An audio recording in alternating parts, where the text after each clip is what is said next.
Marcus Carter slammed both hands on that mahogany boardroom table right in front of 12 men in suits who had never worked a day with their hands and said, loudly enough for the whole room to hear, "You can keep your contract. I won't lie for it." Dead silence. A woman in the corner, expensive blazer. Sharper eyes looked up from her phone for the first time. She didn't know his name yet, but she felt something shift in her chest. What she didn't know, what nobody in that room knew, was that the man who just walked away from the biggest deal of his life was also the man her father had already chosen for her. Drop your city in the comments. I want to see how far this story travels. And if nobody's told you yet today, subscribe, because this one's going to stay with you. The alarm went off at 4:47 in the morning. Not 4:45. Not 50. 4:47, because that was the exact time Marcus Carter had calculated he needed to wake up in order to make his daughter's favorite breakfast, pack her lunch, iron her uniform, braid her hair the way she liked it, 2 plates. Not one, never one. She had told him firmly at age 6 and had not wavered since, and still make it to a job site in Buckhead by 7:30. He didn't use a fancy alarm clock. He used his phone, cracked his screen and all, propped against the nightstand he'd built himself out of reclaimed oak 3 summers ago. The nightstand was the nicest piece of furniture in the room, maybe in the whole house. He lay still for exactly 4 seconds after the alarm buzzed. 4 seconds, eyes open. Ceiling above him, the particular quiet of a house that was only quiet because a child was still sleeping down the hall. Then he swung his legs over the side of the bed and stood up. And Marcus Carter began another day. The kitchen light flickered when he turned it on. 3rd morning in a row, he made a mental note again to replace the ballast. He'd replace it Saturday, or Sunday, or whenever there was a Saturday or Sunday that didn't already have something written on it in marker on the calendar, tucked to the refrigerator with a magnet shaped like a George peach. He pulled out eggs, real butter, not the margarine. Amara had told him once that the margarine pancakes tasted like the color beige, and he had laughed so hard he'd nearly choked. And after that he always bought real butter, even in the tight months, especially in the tight months. Because some things you just didn't let the budget touch. He cracked 4 eggs, whisked them with a little cream, a pinch of salt, a pinch of pepper, the way his mother had shown him when he was 9 years old standing on a step stool in her kitchen in Macon. He thought about his mother most mornings in this kitchen, not with sadness anymore. Mostly, just with the kind of warmth that memories become when enough time has passed, and you've made peace with missing someone. His wife, Diane, had made scrambled eggs completely differently. She'd used low heat and a silicone spatula, and she'd stir them slow and patient until they were barely set and almost custardy. And Amara had loved them that way too.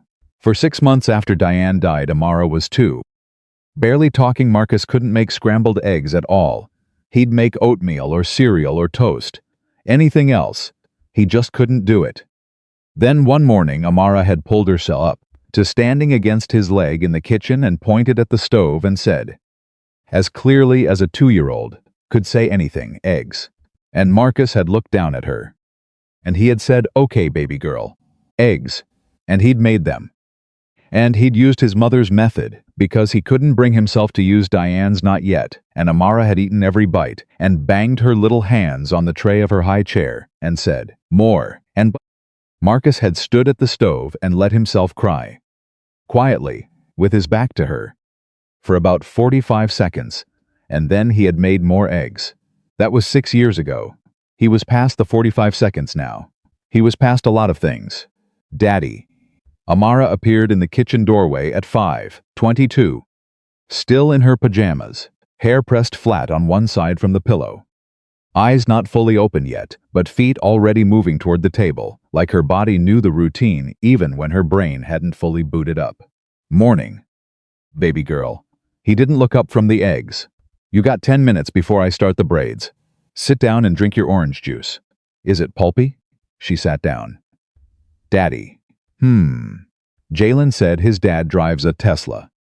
Marcus set the spatula down on the spoon, rest the ceramic one Amara had painted for him at the school art fair. lopsided and chipped on one edge, and the most important piece of cookware he owned, and he turned around. Amara was looking at him with those eyes. Not challenging, not mean, just looking. The way children do when they're asking something they don't quite have the words for yet. "Does Jalen's dad braid his hair every morning?" Marcus asked. Amara thought about it. "Jalen's a boy." "Right. Does Jalen's dad make him scrambled eggs with real butter?" "I don't know."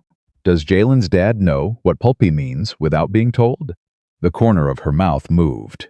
"Daddy. That's not... I'm just asking questions." She picked up her orange juice. "I'm not saying I want a Tesla. I know you're not. I'm just saying Jalen said it. I know."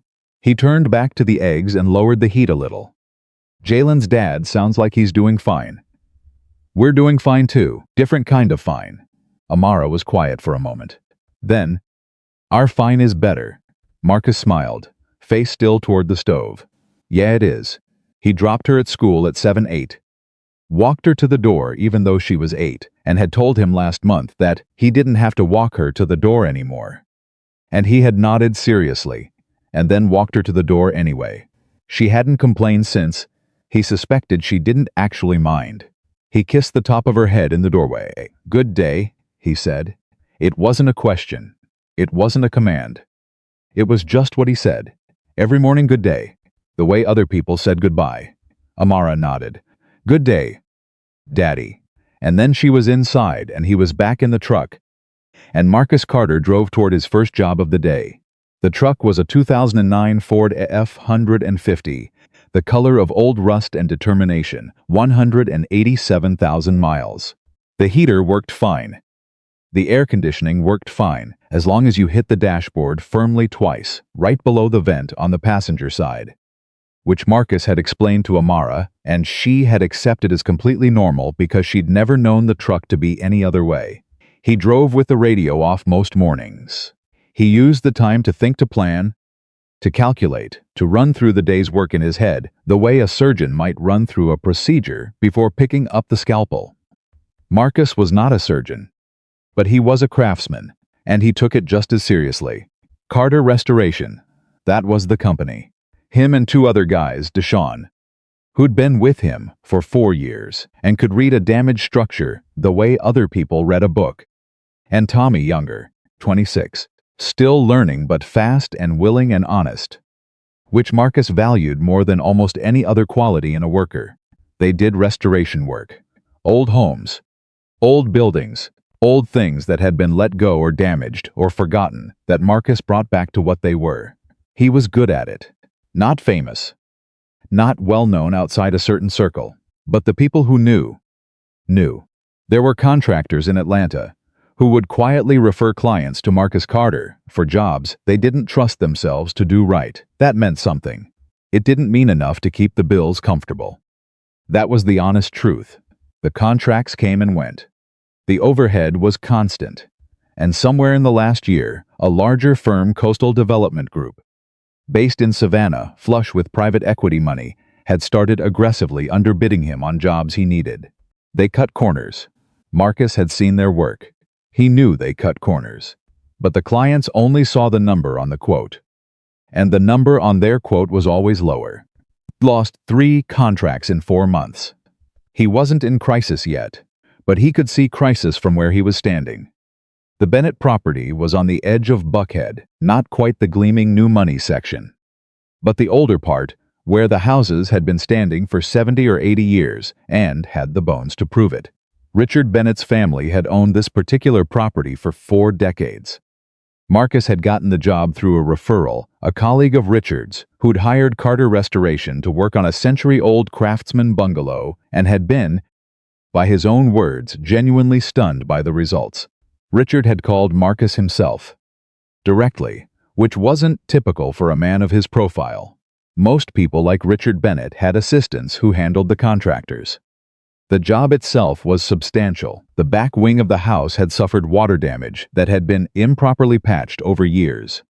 And Marcus was there to strip it down, find everything that had been hidden, and restore it properly. It was the kind of job Marcus lived for. Not because it was glamorous, it wasn't, but because it demanded honesty. You couldn't fake this kind of restoration. Either you found every damaged piece and dealt with it, or you didn't. And if you didn't, it showed up eventually, sometimes years later. And the whole thing came apart anyway. He believed that about most things in life, not just buildings. Richard Bennett was in his late 60s, with silver hair and the kind of stillness that came from a lifetime of making decisions and living with them. He appeared that first morning not as a client hovering nervously over his property, but as a man who simply wanted to see how another man worked. He brought coffee.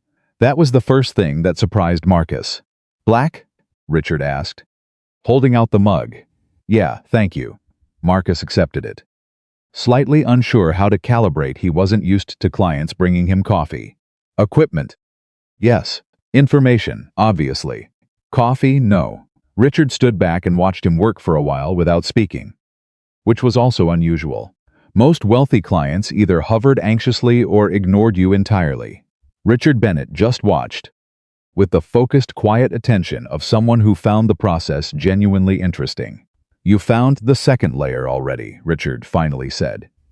Marcus looked up. "You knew there was a second layer?" "I suspected." The previous contractor who fixed it 15 years ago, he moved fast, moved cheap. I suspected he covered something rather than fixed it. "He did," Marcus confirmed. "There's original damage underneath that patch that was never addressed. It's been sitting in there for 15 years. Getting worse." He paused. "I'll need to go further back than we originally discussed." Richard nodded. "What's your honest assessment?" "The framing in this section is compromised." "Not critically." "Not yet, but I wouldn't leave it. If we go in and do this right, it adds 2 weeks to the job and probably 30% to the cost. If we do it the other way, we'll be having this same conversation in 10 years and it'll cost double." Richard looked at him steadily. "Do it right." Marcus looked at the older man. "Most people say that until they see the new number." "I'm not most people," Richard said simply. And then, unexpectedly, "Neither are you, from what I've heard. How long have you been running your own company?" 7 years. Alone?" "More or less. 2 guys on my crew, used to be 4. Richard asked it carefully, not accusatorially. "Coastal development?" Marcus met his eyes. "They undercut me. I've heard their work, then you know." "I know," Richard agreed. He looked back at the damaged wall. "How's your daughter doing?" Marcus paused. "You know about my daughter?" "Thomas Whitfield told me about her when he referred you. Said you'd once rescheduled a meeting because she had a fever. And when he asked about it, you said, and I'm quoting, 'I don't reschedule her.'" He seemed to find that notable. Marcus was quiet for a moment. Then, "She's great. She's 8. She told me this morning our version of fine is better." Richard looked at him with something that might have been the beginning of a smile. "She sounds perceptive." "She's terrifying," Marcus said honestly. "In the best way." Richard laughed, a real one. And that was how it started. Over the following weeks, Richard Bennett's presence on the job site became a near-daily occurrence. Not in an intrusive way, but in the way of a man who had found something worth watching. He and Marcus fell into a rhythm of conversation, nothing too personal, nothing too formal, moving back and forth between the work and wider things the way men do when they respect each other's time and intelligence. Marcus found himself looking forward to it more than he expected. Richard was the kind of person who asked genuine questions and then actually waited for the answer. In Marcus's experience, that was rarer than it should have been. "You ever want more than this?" Richard asked one afternoon, leaning against the truck while Marcus reviewed the day's progress. "The company. I mean, the scale." Marcus thought about it honestly before answering, which was the only way he answered things. "I want it to be enough," he said. "That's different than wanting more." "How so?" "More is about comparison. Enough is about your own life, whether the thing you built is actually holding together, whether it's real." He looked at the property. "Like this house. It's been standing for 70 years because somebody built it to last. They weren't trying to beat somebody else's house. They were just trying to build something that would last." Richard was quiet for a moment. "My daughter would say that's an excuse for not being ambitious enough." "Your daughter sounds like she'd say that." "You haven't met her." "No," Marcus agreed. But the way you describe her, he left it there. Richard smiled. She's coming home in 2 weeks. She runs the company. She's very good at it, and she is exactly what you're imagining. I'm not imaging anything, Marcus. Richard looked at him with kind, direct eyes. I raised her. I know exactly what she is. Brilliant. Driven. Completely convinced that the version of success she's built for herself is the only legitimate version. He paused. She also hasn't slept more than 5 hours a night in 3 years. Hasn't been to dinner with a friend in 4 months. And believes that vulnerability is a liability. He paused again. I worry about her. Not her company. Her. Marcus looked at him steadily. Why are you telling me this? Richard smiled slowly. Because you asked. I didn't ask anything. You didn't have to. Richard pushed off from the truck and started back toward the house. Over his shoulder, he said, You're a man who actually listens, Marcus. You have no idea how unusual that is. Marcus watched him go. He had a feeling. One that he didn't name and didn't examine too closely. That Richard Bennett was a man who arranged things. Not manipulatively. Not deceptively. Just the way a good craftsman arranged the pieces of something before beginning the work. Knowing where they needed to end up. Getting them into position. He went back to work and told himself he was imagining it. He wasn't imagining it. 3 days before Olivia Bennett came home, Marcus lost another contract.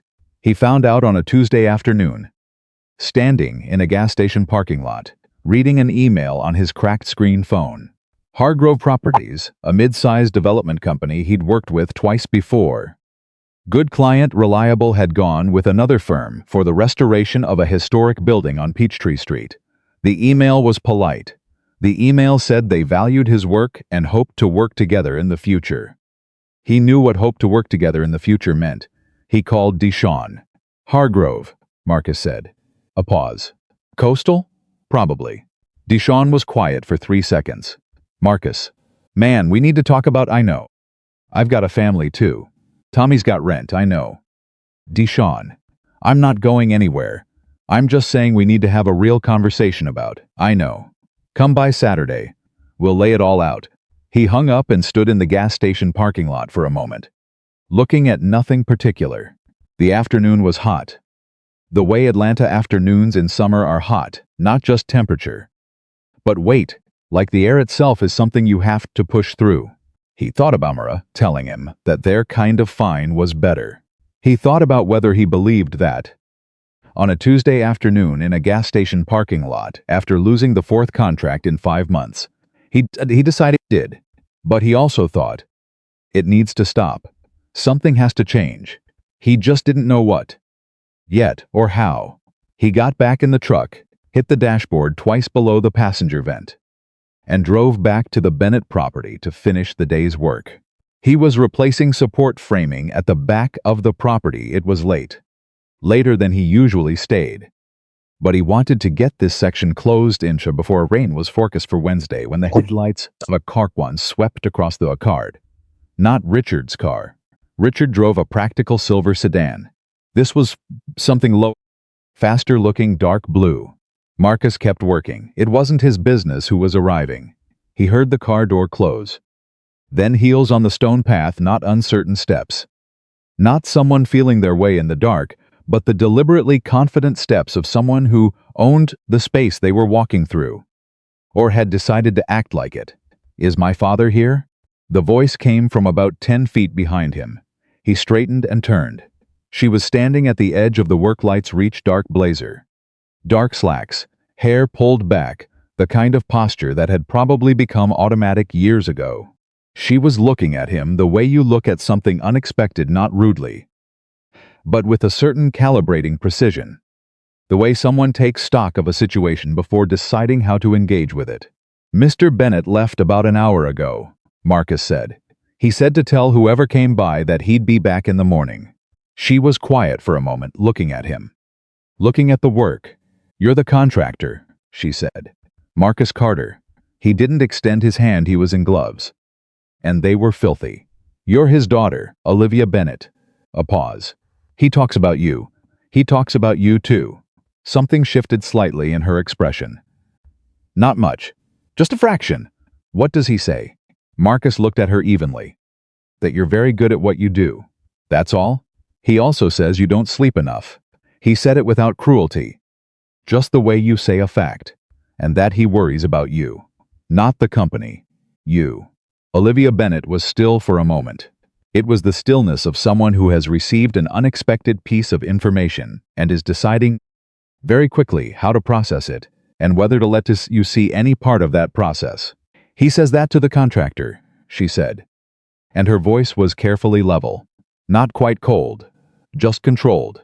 He says it to someone who listens, Marcus replied. He pulled off one glove, then the other. You looking for him for something urgent?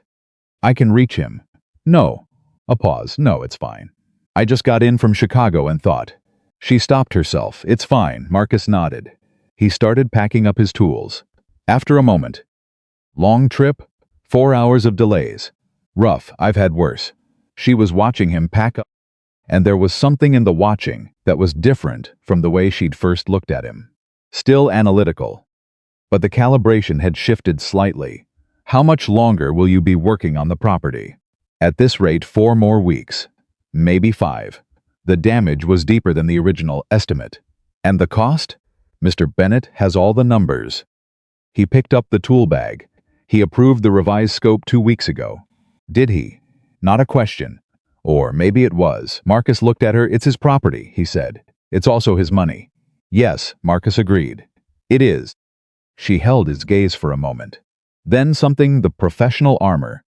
The calibrating precision eased very slightly, the way a fist unclenches by one finger. He's always liked craftsmen, she said. People who make things, fix things. A pause. He built most of the furniture in his study himself. When we were kids. He was terrible at it. A fractional pause. They're still in there. Marcus looked at her, surprised. Slightly. It was a different kind of thing to say than what had come before, looser. Less managed. What are you working on? She asked. Nodding toward the back wall. Framing replacement. Water damage from a patch job someone did 15 years ago. Whoever did it covered the original problem instead of fixing it. He paused. It's been in there ever since. Olivia was quiet for a second. Covered instead of fixed, she said. Yeah. How does something like that last 15 years without anyone catching it? Because it looked fine from the outside, Marcus said. Things can look fine for a long time. Then, one day, something puts enough pressure on that spot. And everything that was hiding comes out at once. She looked at the wall for a long moment. Then she looked at him. That's a very philosophical answer for a question about framing, she said. It's a true answer, Marcus said. And Olivia Bennett, CEO, did something she almost never did in a professional interaction. She smiled. Not the polished board meeting smile. Just a real one, small and slightly unguarded. Before she put the armor back in place. Good night. Marcus Carter, she said. Safe rest, he said. She turned and walked back toward the dark blue car. He watched her go. And he thought, that woman is exhausted in a way that sleep won't fix, he thought. She knows it too. He got in his truck, hit the dashboard, and drove home to check on Amara. Saturday came. Deshawn and Tommy sat across from him at the kitchen table. Amara was at her friend Kezia's house. So Marcus had made coffee and laid out the numbers. All of them, the way he always did, because he didn't believe in keeping the people who depended on him and about what was real. The numbers were not good. They weren't catastrophic. But they were the kind of not good that became catastrophic if nothing changed in the next 60 to 90 days. Deshawn sat with his hands around his coffee mug and looked at the spreadsheet for a long time. Tommy looked at Marcus. What are the options? Tommy asked. 3, Marcus said. First option, we go to Coastal's level. We cut the materials budget. We cut the timeline estimates. We bid lower. We win more contracts. And the work? Deshawn said. The work would not be what it should be. Silence. Second option, Marcus continued. I take on a partner, silent or otherwise, who brings capital in exchange for equity. That buys us runway. But we give up control of decisions. Whose decisions? Theirs. More silence. Third option, Marcus said. We hold. We keep doing what we do at the standard we do it. We aggressively pursue referrals and new client categories. We cut our own overhead, not the crew's pay. Our overhead, and we bet on the reputation outrunning the cash problem before the cash problem gets critical. Tommy looked at him. Which one do you want to do? Marcus was quiet for a moment. The third one. Because the first two compromise what we're building, Deshawn said. It wasn't a question. Yes. Deshawn picked up his coffee. Then that's what we do. Tommy nodded. Yeah, that's what we do. Marcus looked at them both, these two men who had thrown in with him, who trusted him, who were choosing the harder right over the easier wrong, the same way he was, and he felt something that was not quite gratitude and not quite relief, but was somewhere between the two. I'll have new projections by Wednesday, Marcus said. And Deshawn, you're getting a raise when we get through this. Marcus, I said what I said.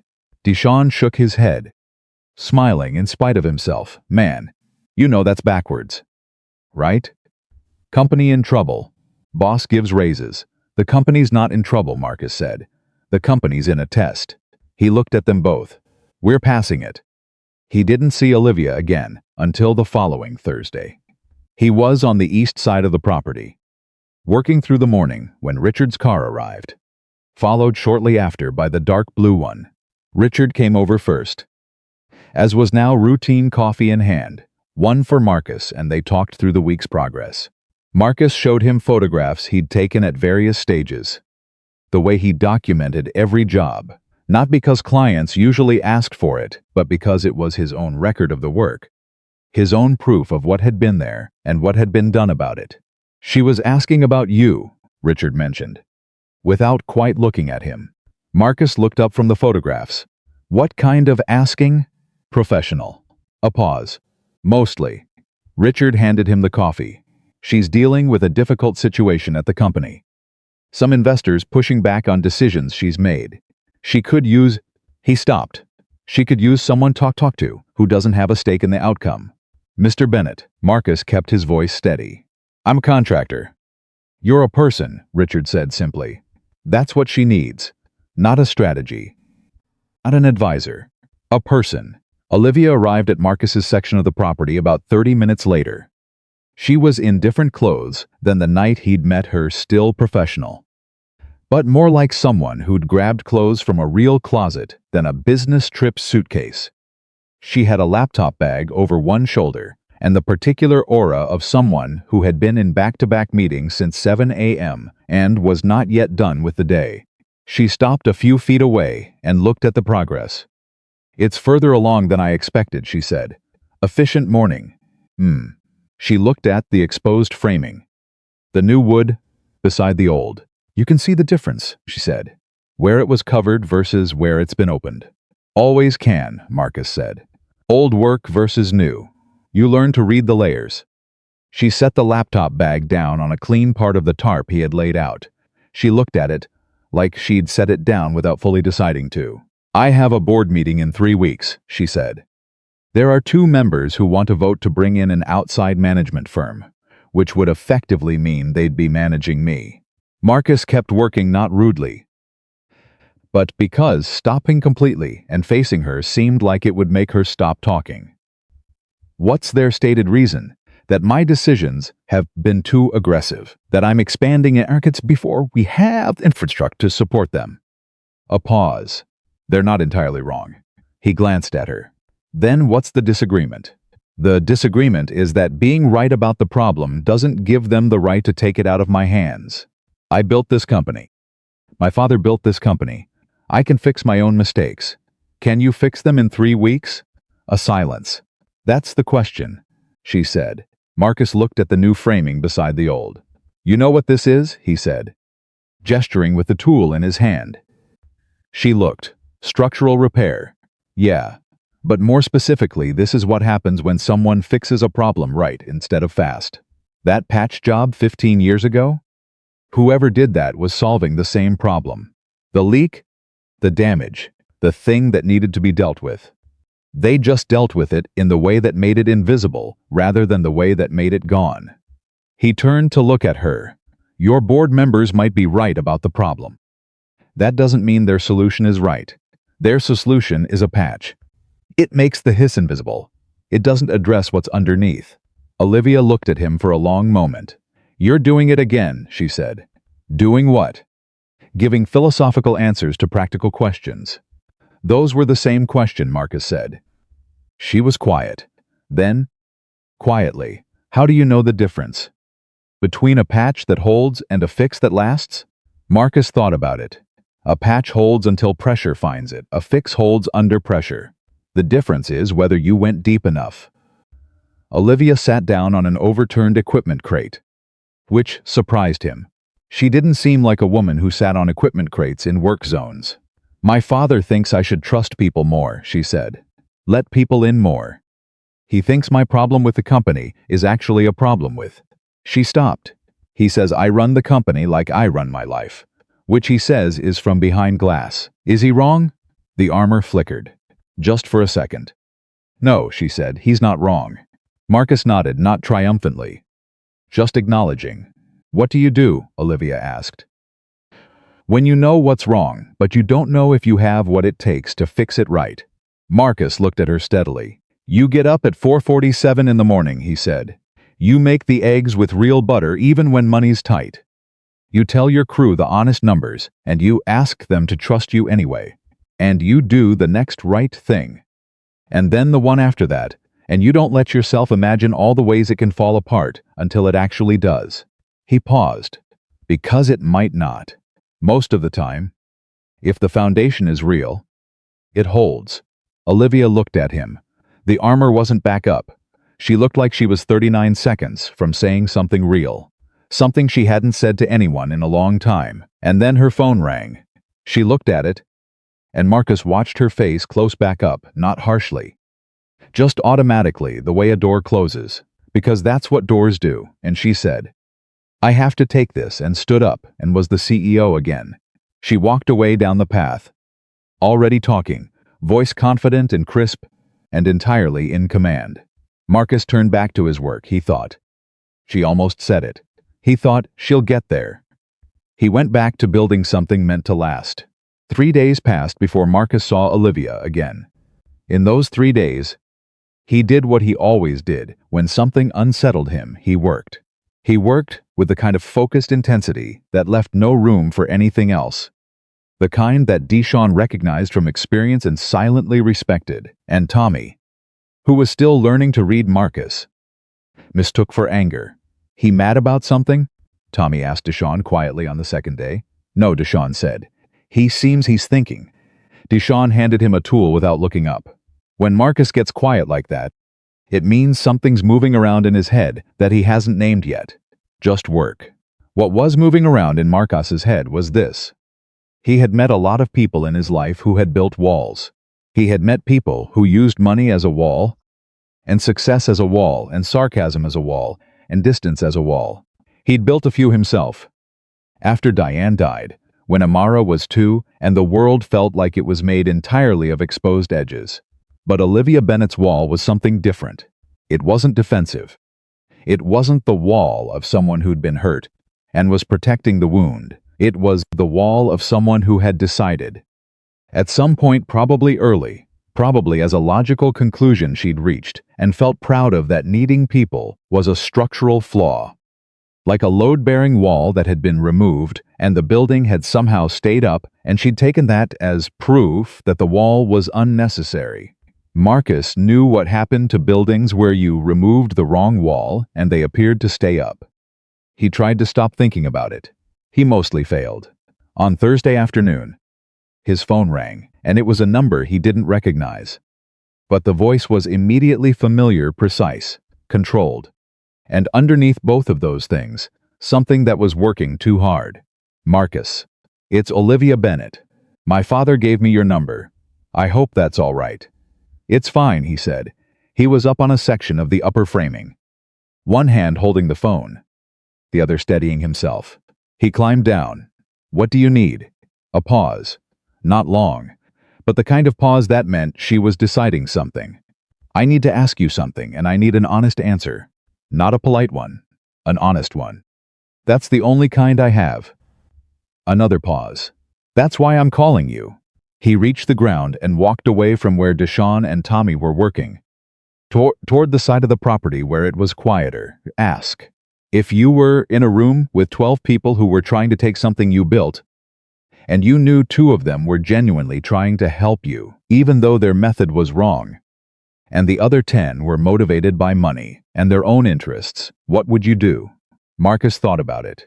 Not for show, but because the question deserved a real answer. I'd start with the 2, he said. Why? Because if you can turn 2 honest people into allies, even when you disagree with them, you change the math of the room.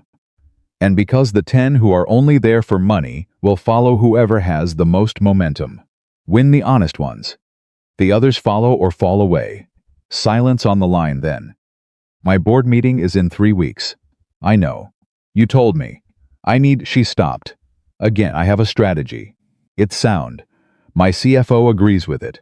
But I need to present it in a way that addresses the emotional argument, not just the financial one. And I don't a pause that cost her something. I'm not good at the emotional argument. I know how to build a case. I don't know how to make them feel it, Marcus said. Yes. He was quiet for a moment. The afternoon was working its way toward evening, and the light was going long and golden. He thought about Amara explaining why their kind of fine was better. He thought about the way she'd said it not as an argument, but as a fact she'd arrived at through evidence. When Amara tells me something's important to her, Marcus said, she doesn't list reasons. She tells me one specific story, one thing that happened, and I understand every other thing through that one thing. Silence. You're telling me to tell a story, Olivia said.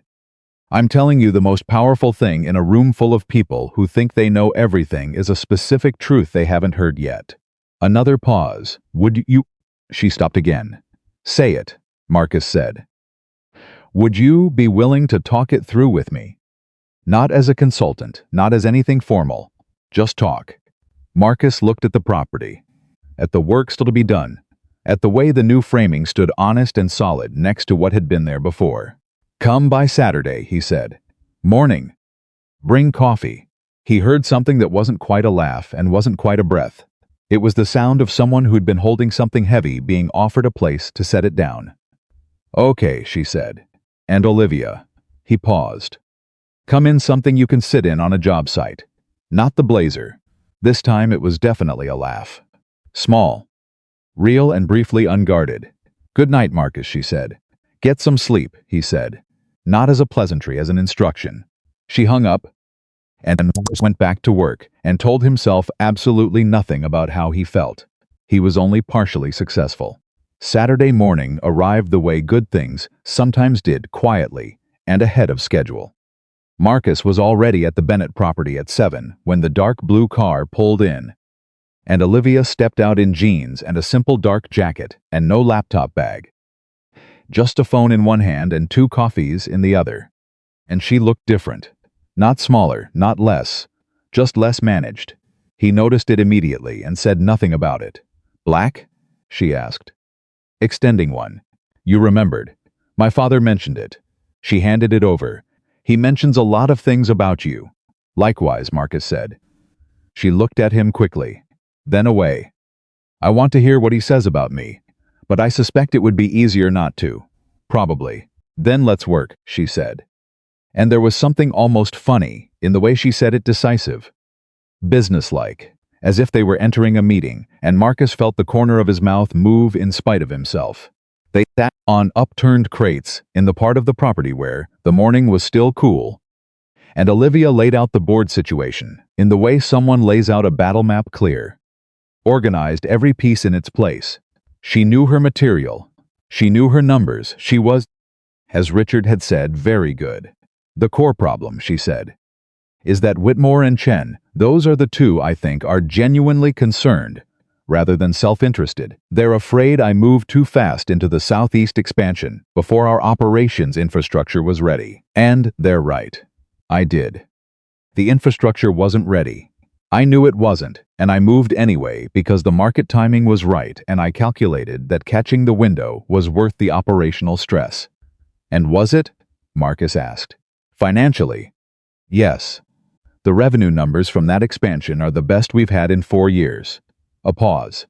Operationally, I burned out 2 department heads and had turnover in 3 critical positions that we're still recovering from.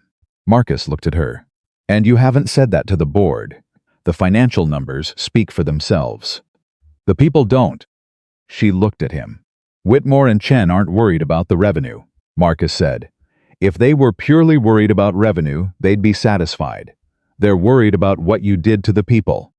They're worried that you make decisions the way someone plays chess. The pieces move. The position improves, and the pieces don't have feelings about it.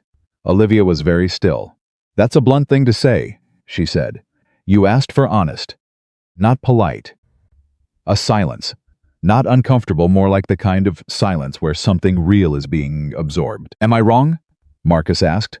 A longer silence. No, she said quietly. You're not wrong. He didn't press it. He just nodded. So what do you tell them? He said. Not the numbers. What's the true thing, the specific true thing that they haven't heard yet? Olivia looked at her coffee. She was thinking. Genuinely, not performing thought. He could tell the difference by now. I knew James Okafor was burning out, she said. James Okafor, she'd mentioned him before. The operations director who'd resigned 6 months ago. I saw it. I watched it happening. And I told myself it was temporary stress, and he'd recover, and I kept asking more of him because the work needed it. She paused. He was the best operations director I've ever worked with. He'd been with Bennett Global for 11 years. He built half of what we're using to manage the expansion. A pause. And I let him burn because the market window was open, and I didn't slow down long enough to... She stopped. Marcus waited. He sent me a message when he resigned, she said. Not an email. A message. Personal. She was looking at something that wasn't the property.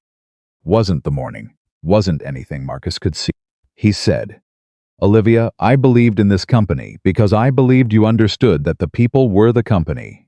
He said he wasn't sure that was still true. Quiet. Tell them that, Marcus said. She looked at him. Tell them James Okafor sent you that message. And you've thought about it every day since, and he was right. And you know he was right. And here is what you're doing differently. He held her gaze, not the strategy, that part, that true part. Then the strategy. Olivia was very still for a long time. I've never said that to anyone, she said. I know. How do you know? Because you just said it like it cost you something. Things you've said to other people don't cost that much anymore. She looked at him with an expression he couldn't entirely read, not quite surprise. Not quite vulnerability. Something that was working out whether those two things were safe. Who are you? She said. And it wasn't rhetorical or dismissive. She genuinely seemed to want to know. A contractor, Marcus said. No, she said. Who are you really? He thought about it. A father who figured out that honesty is cheaper than the alternative. Everything else is secondary. She was quiet for a moment. Then, unexpectedly, my mother left when I was 11. Marcus didn't move, didn't react in a way that might close the door. My father never said anything bad about her, Olivia continued. Never, not once. Not even when I was angry and wanted him to. He just kept being my father. Kept showing up. A pause.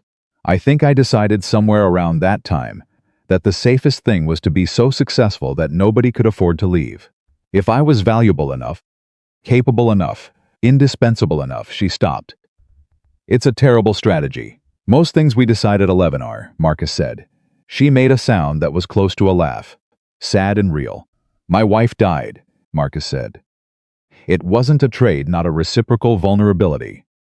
Not a competition for pain. Just a fact laid alongside hers, so she knew she wasn't the only one sitting with something heavy. Amara was too.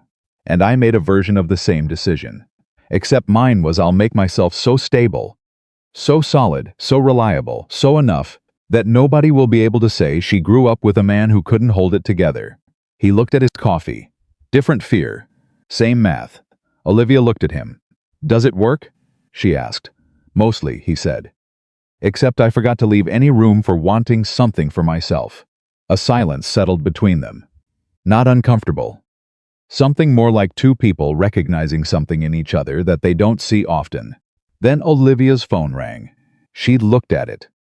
And Marcus watched the shift happen, the shoulders, the jaw, the eyes. The CEO reassembled herself in about 4 seconds flat.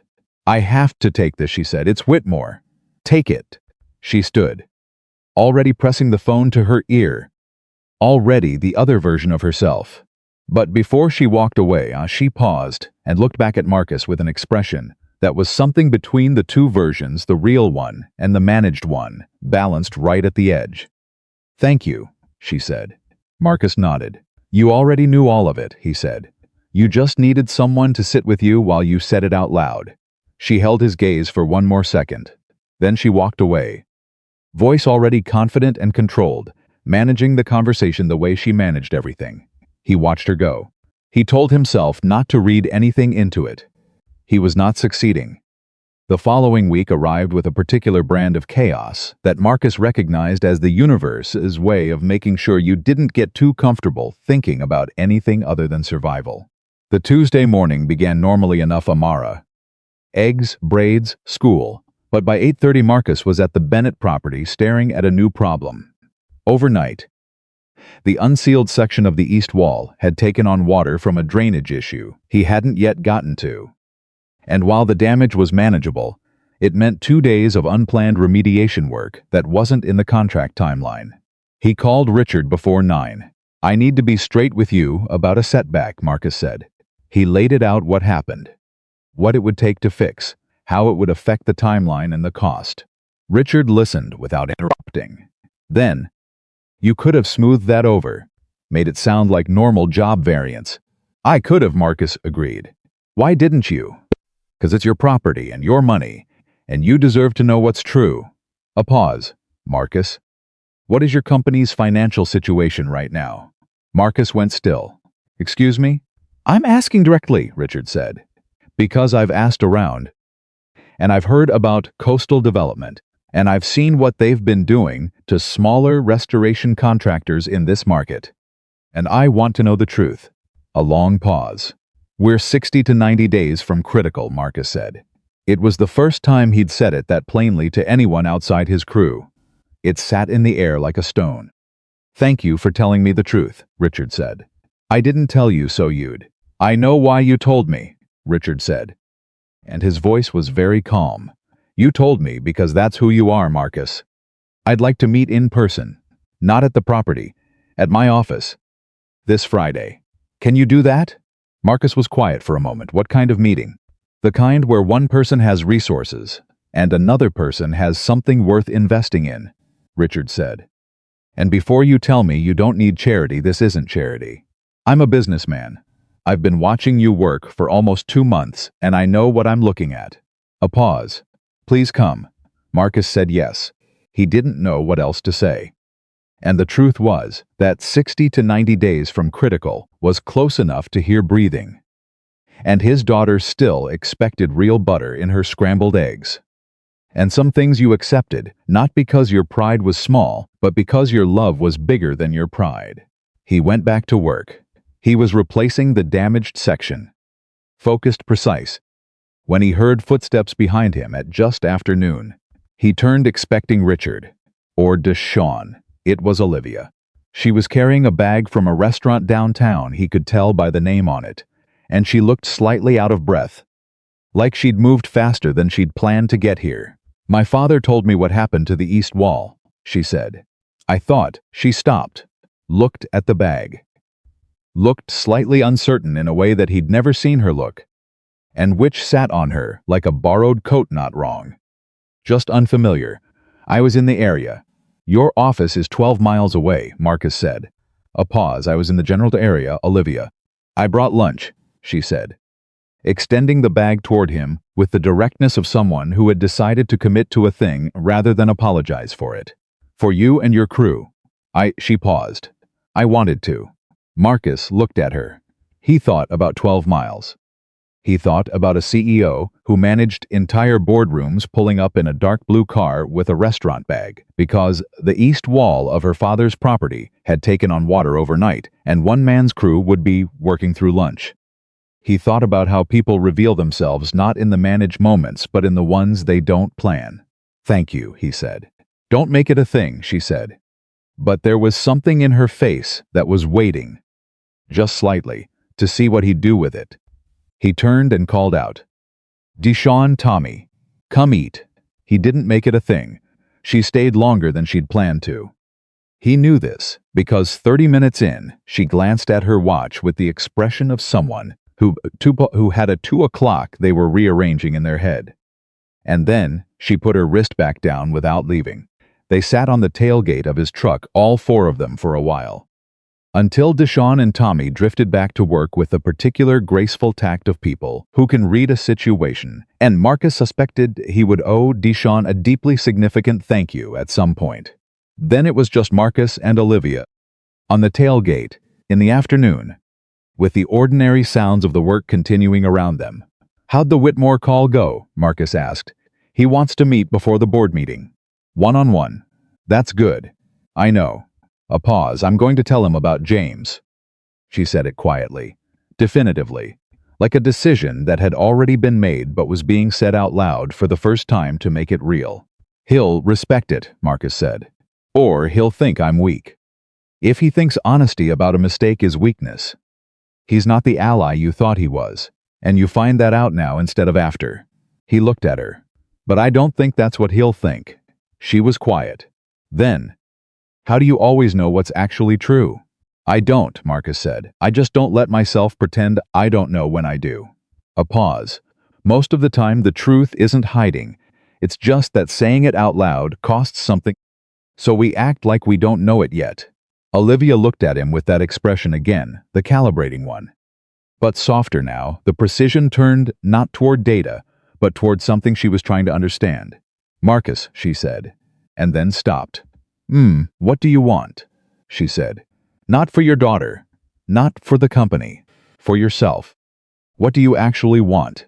He was quiet for a moment. A real quiet, not a deflective one.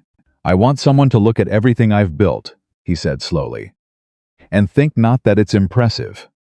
Not that it's more than expected from someone in my position, just that it's real. That what I put in the world is real, and it mattered." A pause, and I want he stopped. "Say it," she said, and it was exactly what he'd said to her on the phone. He recognized it. He looked at her. "I want someone to sit at that table on Sunday mornings," he said. "When Amara's eating and I'm making coffee and the light is." He stopped again. Then, "I haven't wanted that in a long time. I forgot I wanted it." The silence between them was the kind that had weight. Olivia looked at her hands. "I haven't sat at anyone's table on a Sunday morning in 4 years, she said.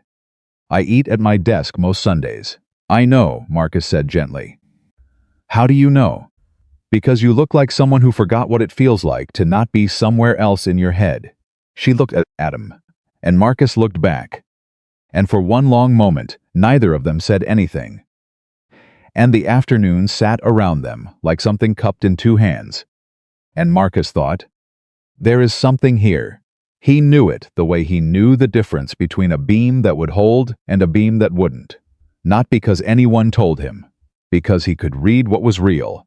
And then Olivia's watch went off an alarm she'd set, he assumed. For the meeting she'd been rearranging in her head, and she slid off the tailgate and straightened her jacket, and was, in the span of about 4 seconds, entirely herself again. "I have to go," she said. "I know." She picked up her bag, started toward the car, stopped. "My father wants to have dinner Friday night. He asked me to invite you. And Amara, if she'd like to come." She was facing away from him as she said it, the words coming out slightly faster than her usual pace. "He'd really like it. He talks about her." Marcus was quiet for a second. "Friday night." "Yes." She turned just slightly. "You don't have to. He just—" "We'll be there," Marcus said. She turned fully, and for a moment her face was entirely open, no armor. No calibration, just Olivia, and she looked something close to relieved. Which was the last thing he would have predicted from a woman who'd seemed to need nothing. 7 o'clock, she said. 7 o'clock, he confirmed. She left, and Marcus sat on the tailgate of his old truck for a moment. In the afternoon quiet, before Deshawn walked over and leaned against the side of the truck with his arms crossed, and said nothing. Which meant everything. "Don't," Marcus said. "I didn't say anything," Deshawn said. You were about to. I was about to say that woman drove 12 miles to bring us lunch. A pause. And that she looked at the whole time she was talking to me. Deshawn. I'm just noting facts. Marcus got off the tailgate. Get back to work. Already going, Deshawn said. Already walking, not bothering to hide the smile.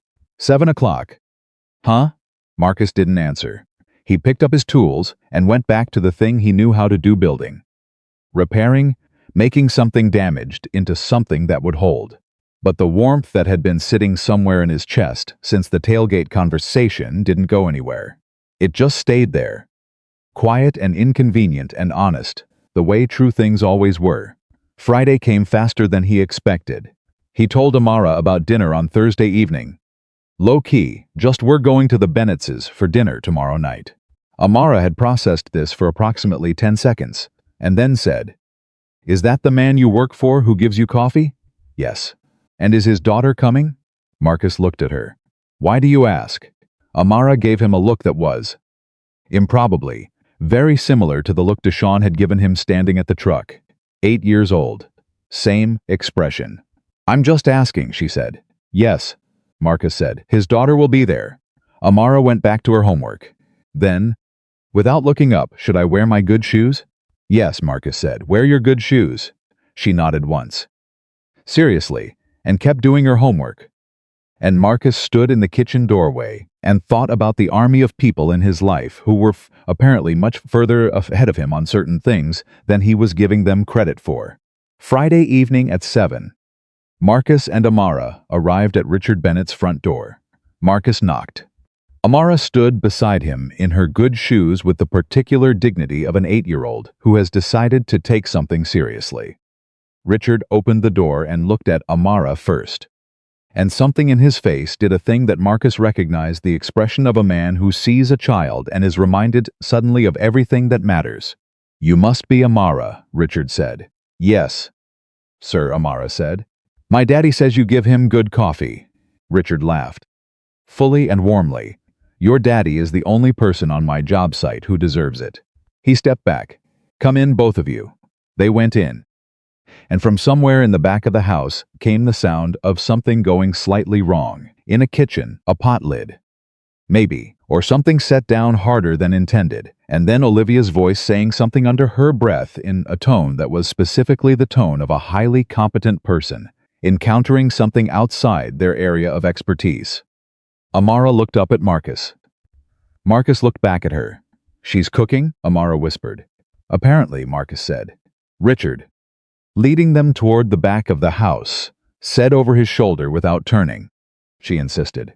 I offered to order in, she said, and I'm quoting, that she could absolutely cook dinner for 4 people, and it would be fine.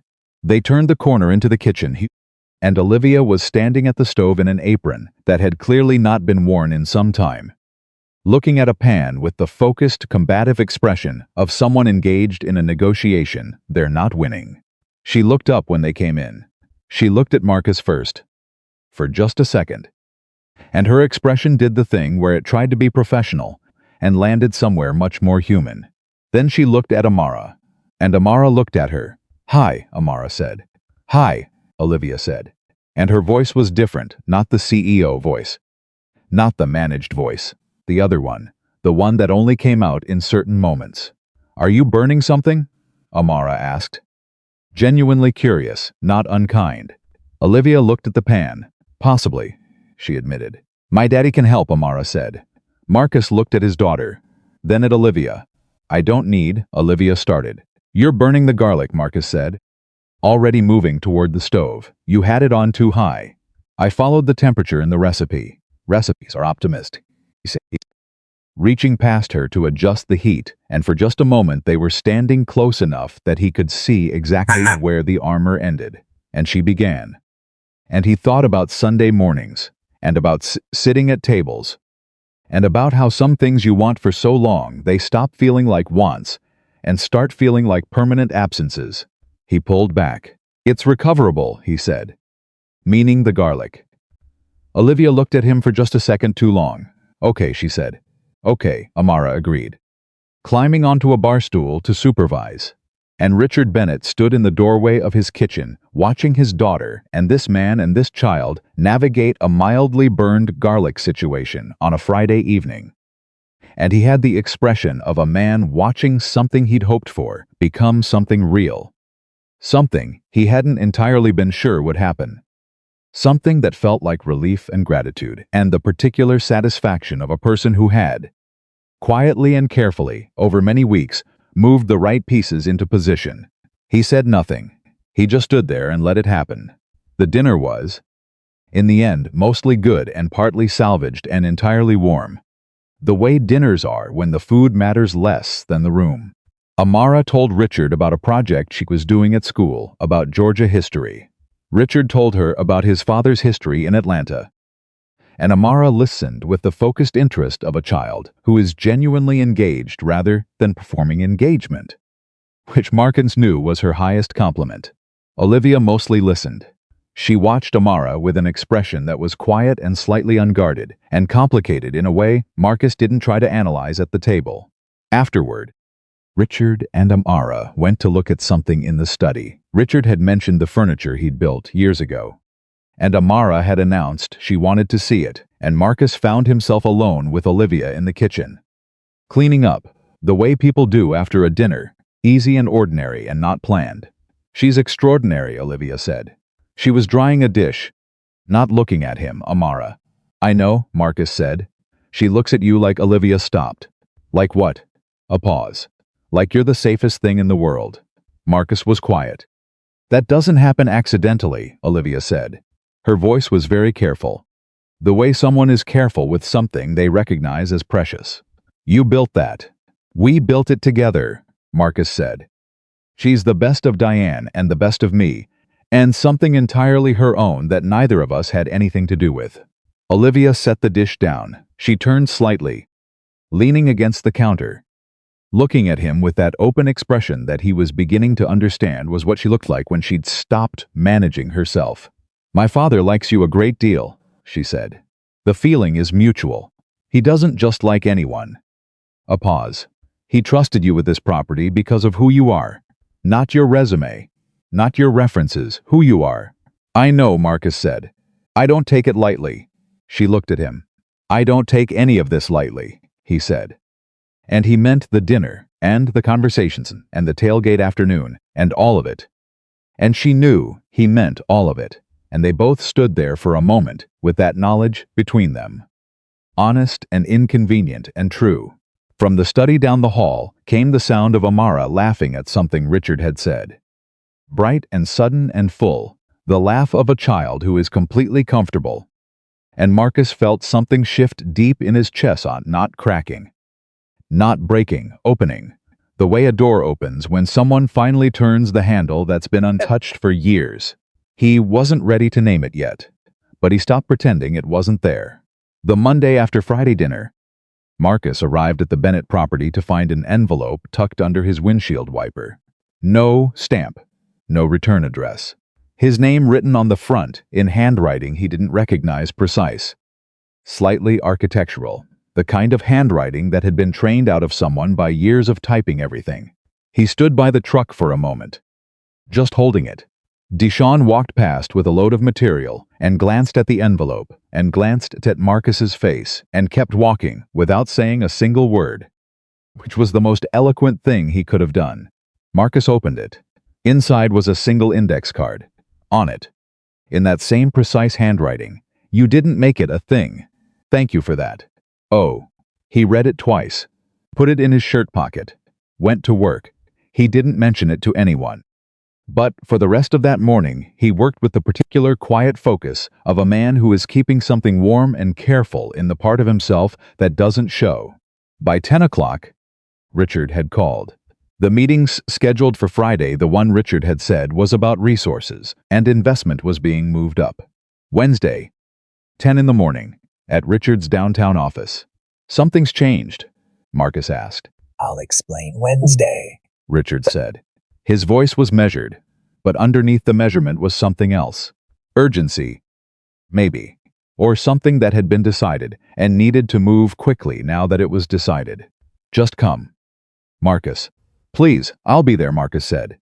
He stood with his phone in his hand for a moment, after hanging up, and thought about 60 to 90 days from critical, and thought about the index card in his shirt pocket, and thought about the fact that both of those things existed in his life simultaneously, which said something about the particular texture of his life right now that he couldn't quite articulate, but felt very clearly.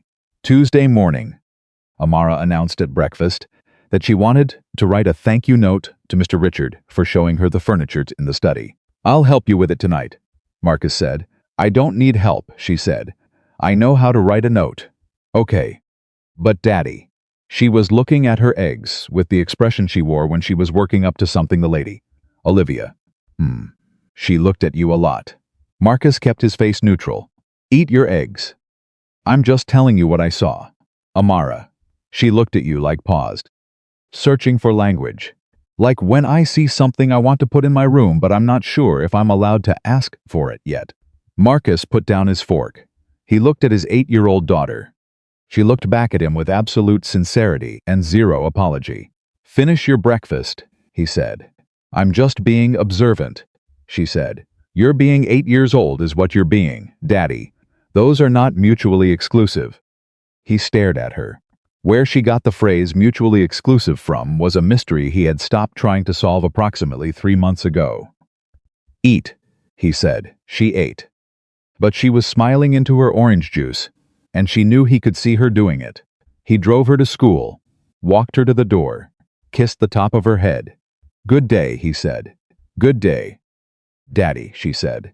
Then over her shoulder as she went in. The note to Olivia is on the kitchen counter. He stopped. The what? But she was already inside. He went home before heading to the site. On the kitchen counter was a paper with Olivia written on the front in Amara's careful 8-year-old handwriting. He stood there for a long moment, debating whether to look. He looked. Inside it said, "Thank you for trying to cook dinner. It was really good, except the part that was a little burned. My daddy says that's how you learn.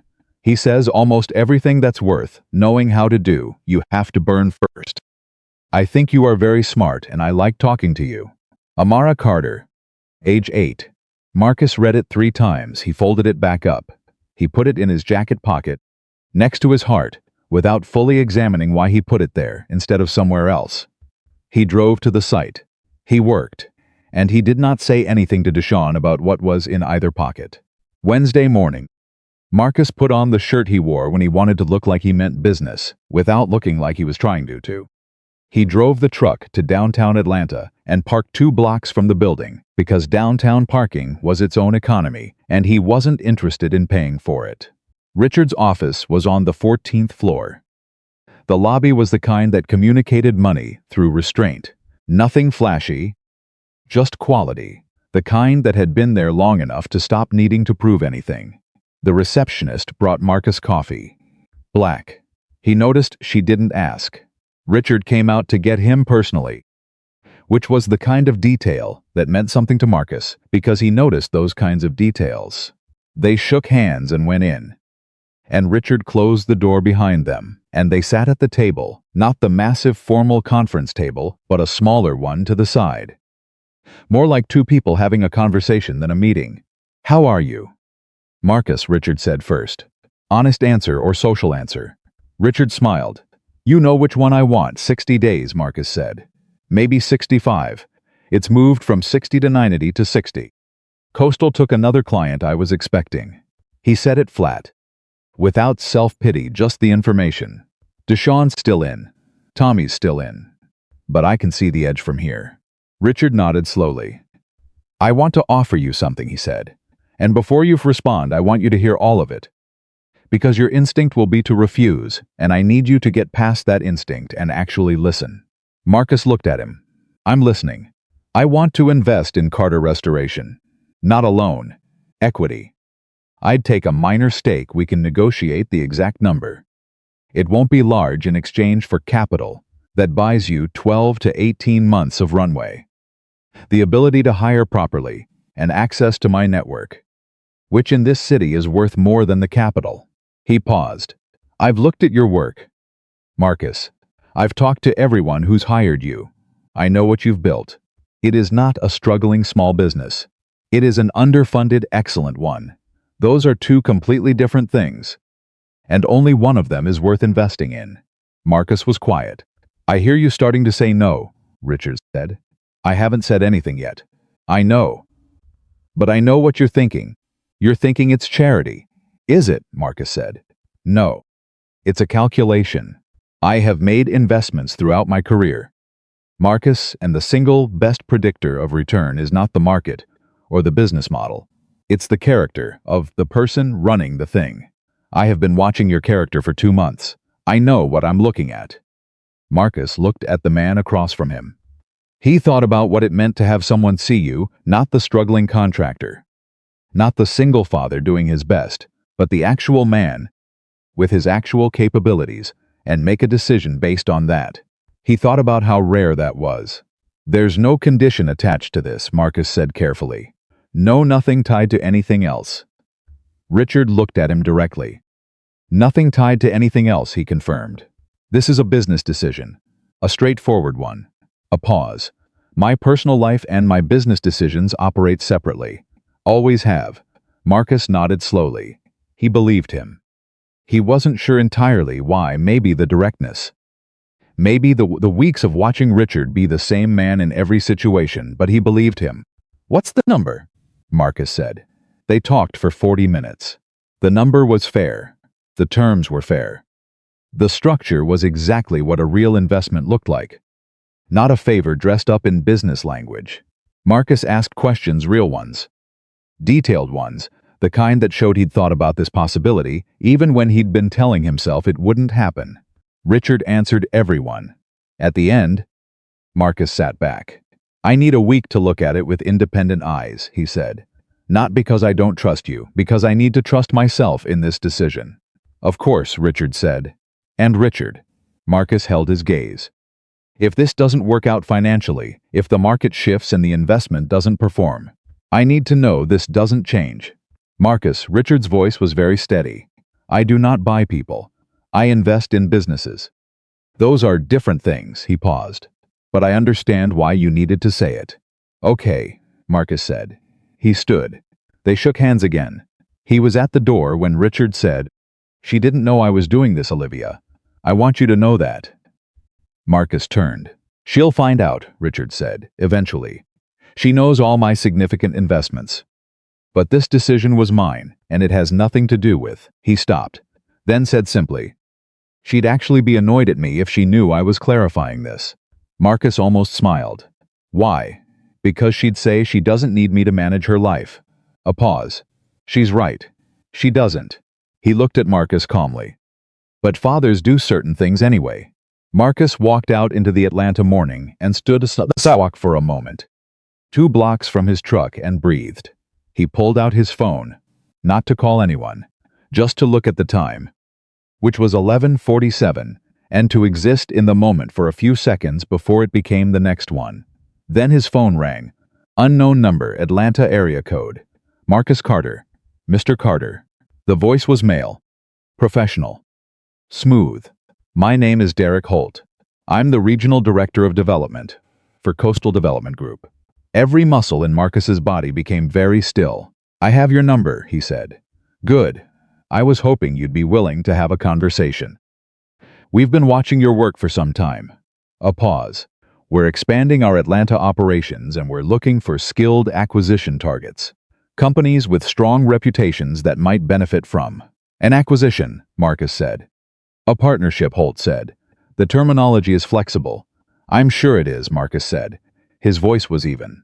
"Mr. Holt, your company has spent the last 8 months underbidding me on contracts I needed, cutting corners on jobs that my clients deserve to have done right, and running the kind of operation that makes this entire industry look worse." He paused. "Now, you want to call it a partnership." A brief silence.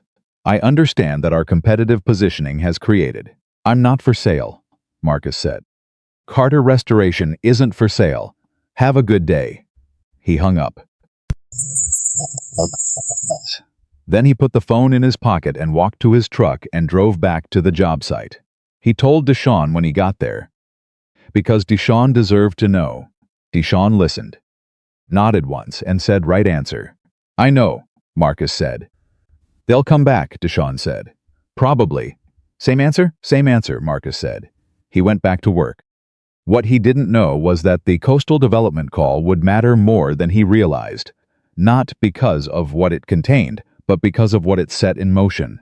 Because Derek Holt, having been turned down directly, made a call of his own, to someone who had less integrity than Holt and more resources, and that someone started making inquiries about Carter Restoration, about its debts, about its contracts, about its clients, including Richard Bennett.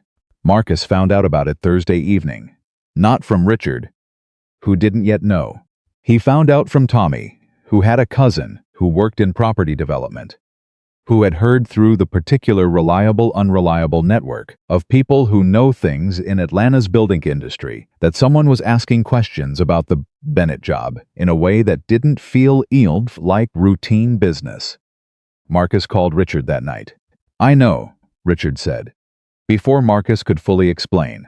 "I got a call this afternoon. Coastal is making noise about the restoration work. They're suggesting to two of my business associates that the scope creep on the project represents financial mismanagement." Marcus felt something cold move through him. "They're going after your reputation." "They're trying," Richard said. And his voice was calm in a way that Marcus recognized as the calm of someone who has navigated genuine threats and knows the difference between something serious and something survivable. "They're also implying that I have a personal relationship that is clouding my professional judgment." Marcus was quiet for a moment. "About the investment." "Yes." "How did they know about that?" "They didn't know. They speculated. Based on the conversation you had with Holt this morning." A pause. "They assumed the reason you turned them down so directly was that you had another deal in place. I hadn't agreed to anything yet." "I know. It doesn't matter to them. They needed a narrative." Richard paused. "Marcus, this is the part where I tell you that none of this changes my position or my investment offer. This is also the part where I warn you that they may not stop at me." Marcus understood what that meant. "Olivia," he said. "She's a more visible target." Richard's voice was careful. "The company has competitors who would be interested in any information that suggests management is making decisions based on personal rather than professional judgment." Marcus sat down. He was in his kitchen. Amara was asleep down the hall. The fluorescent light was still flickering, and he still hadn't replaced the ballast. "If this gets to Olivia's board," Marcus said slowly, "it could complicate her already complicated situation," Richard said. "Yes." "Before her board meeting." "Yes." Marcus was quiet. He thought about the index card in his shirt pocket, and the note from Amara in his other pocket, and the dinner on Friday, and the tailgate afternoon, and all the ordinary, extraordinary moments of the last weeks. And he thought about what it would mean for all of those things to become ammunition in someone else's business war. "What do I do?" he asked. Not helplessly. Practically. He wanted to know Richard's read. "I think," Richard said slowly, "that you tell Olivia, before she hears it from someone else. Because she will hear it, Marcus. And if she hears it from someone else first, the thing that gets damaged is not the business situation. It's the trust. And if I tell her, she'll be angry," Richard said. "Not at you, at the situation. She doesn't like being surprised, and she doesn't like anything that feels like it's coming from the personal rather than the professional. But she will respect that you told her. She will respect it more than almost anything else you could do." Marcus thought about what it would feel like to walk into Olivia Bennett's space and say, "My presence in your life has become a liability in your professional one. And I need you to know that before someone uses it against you." He thought about how she would look hearing that. He thought about whether she'd build the wall back up, all the way up, all the pieces back in place, and whether he had any right to have feelings about that possibility at all. "I'll call her tonight," Marcus said. "Tonight," Richard confirmed. "Don't wait." He hung up. He sat in his kitchen for another minute. He thought about Diane, which he did sometimes when a decision mattered enough.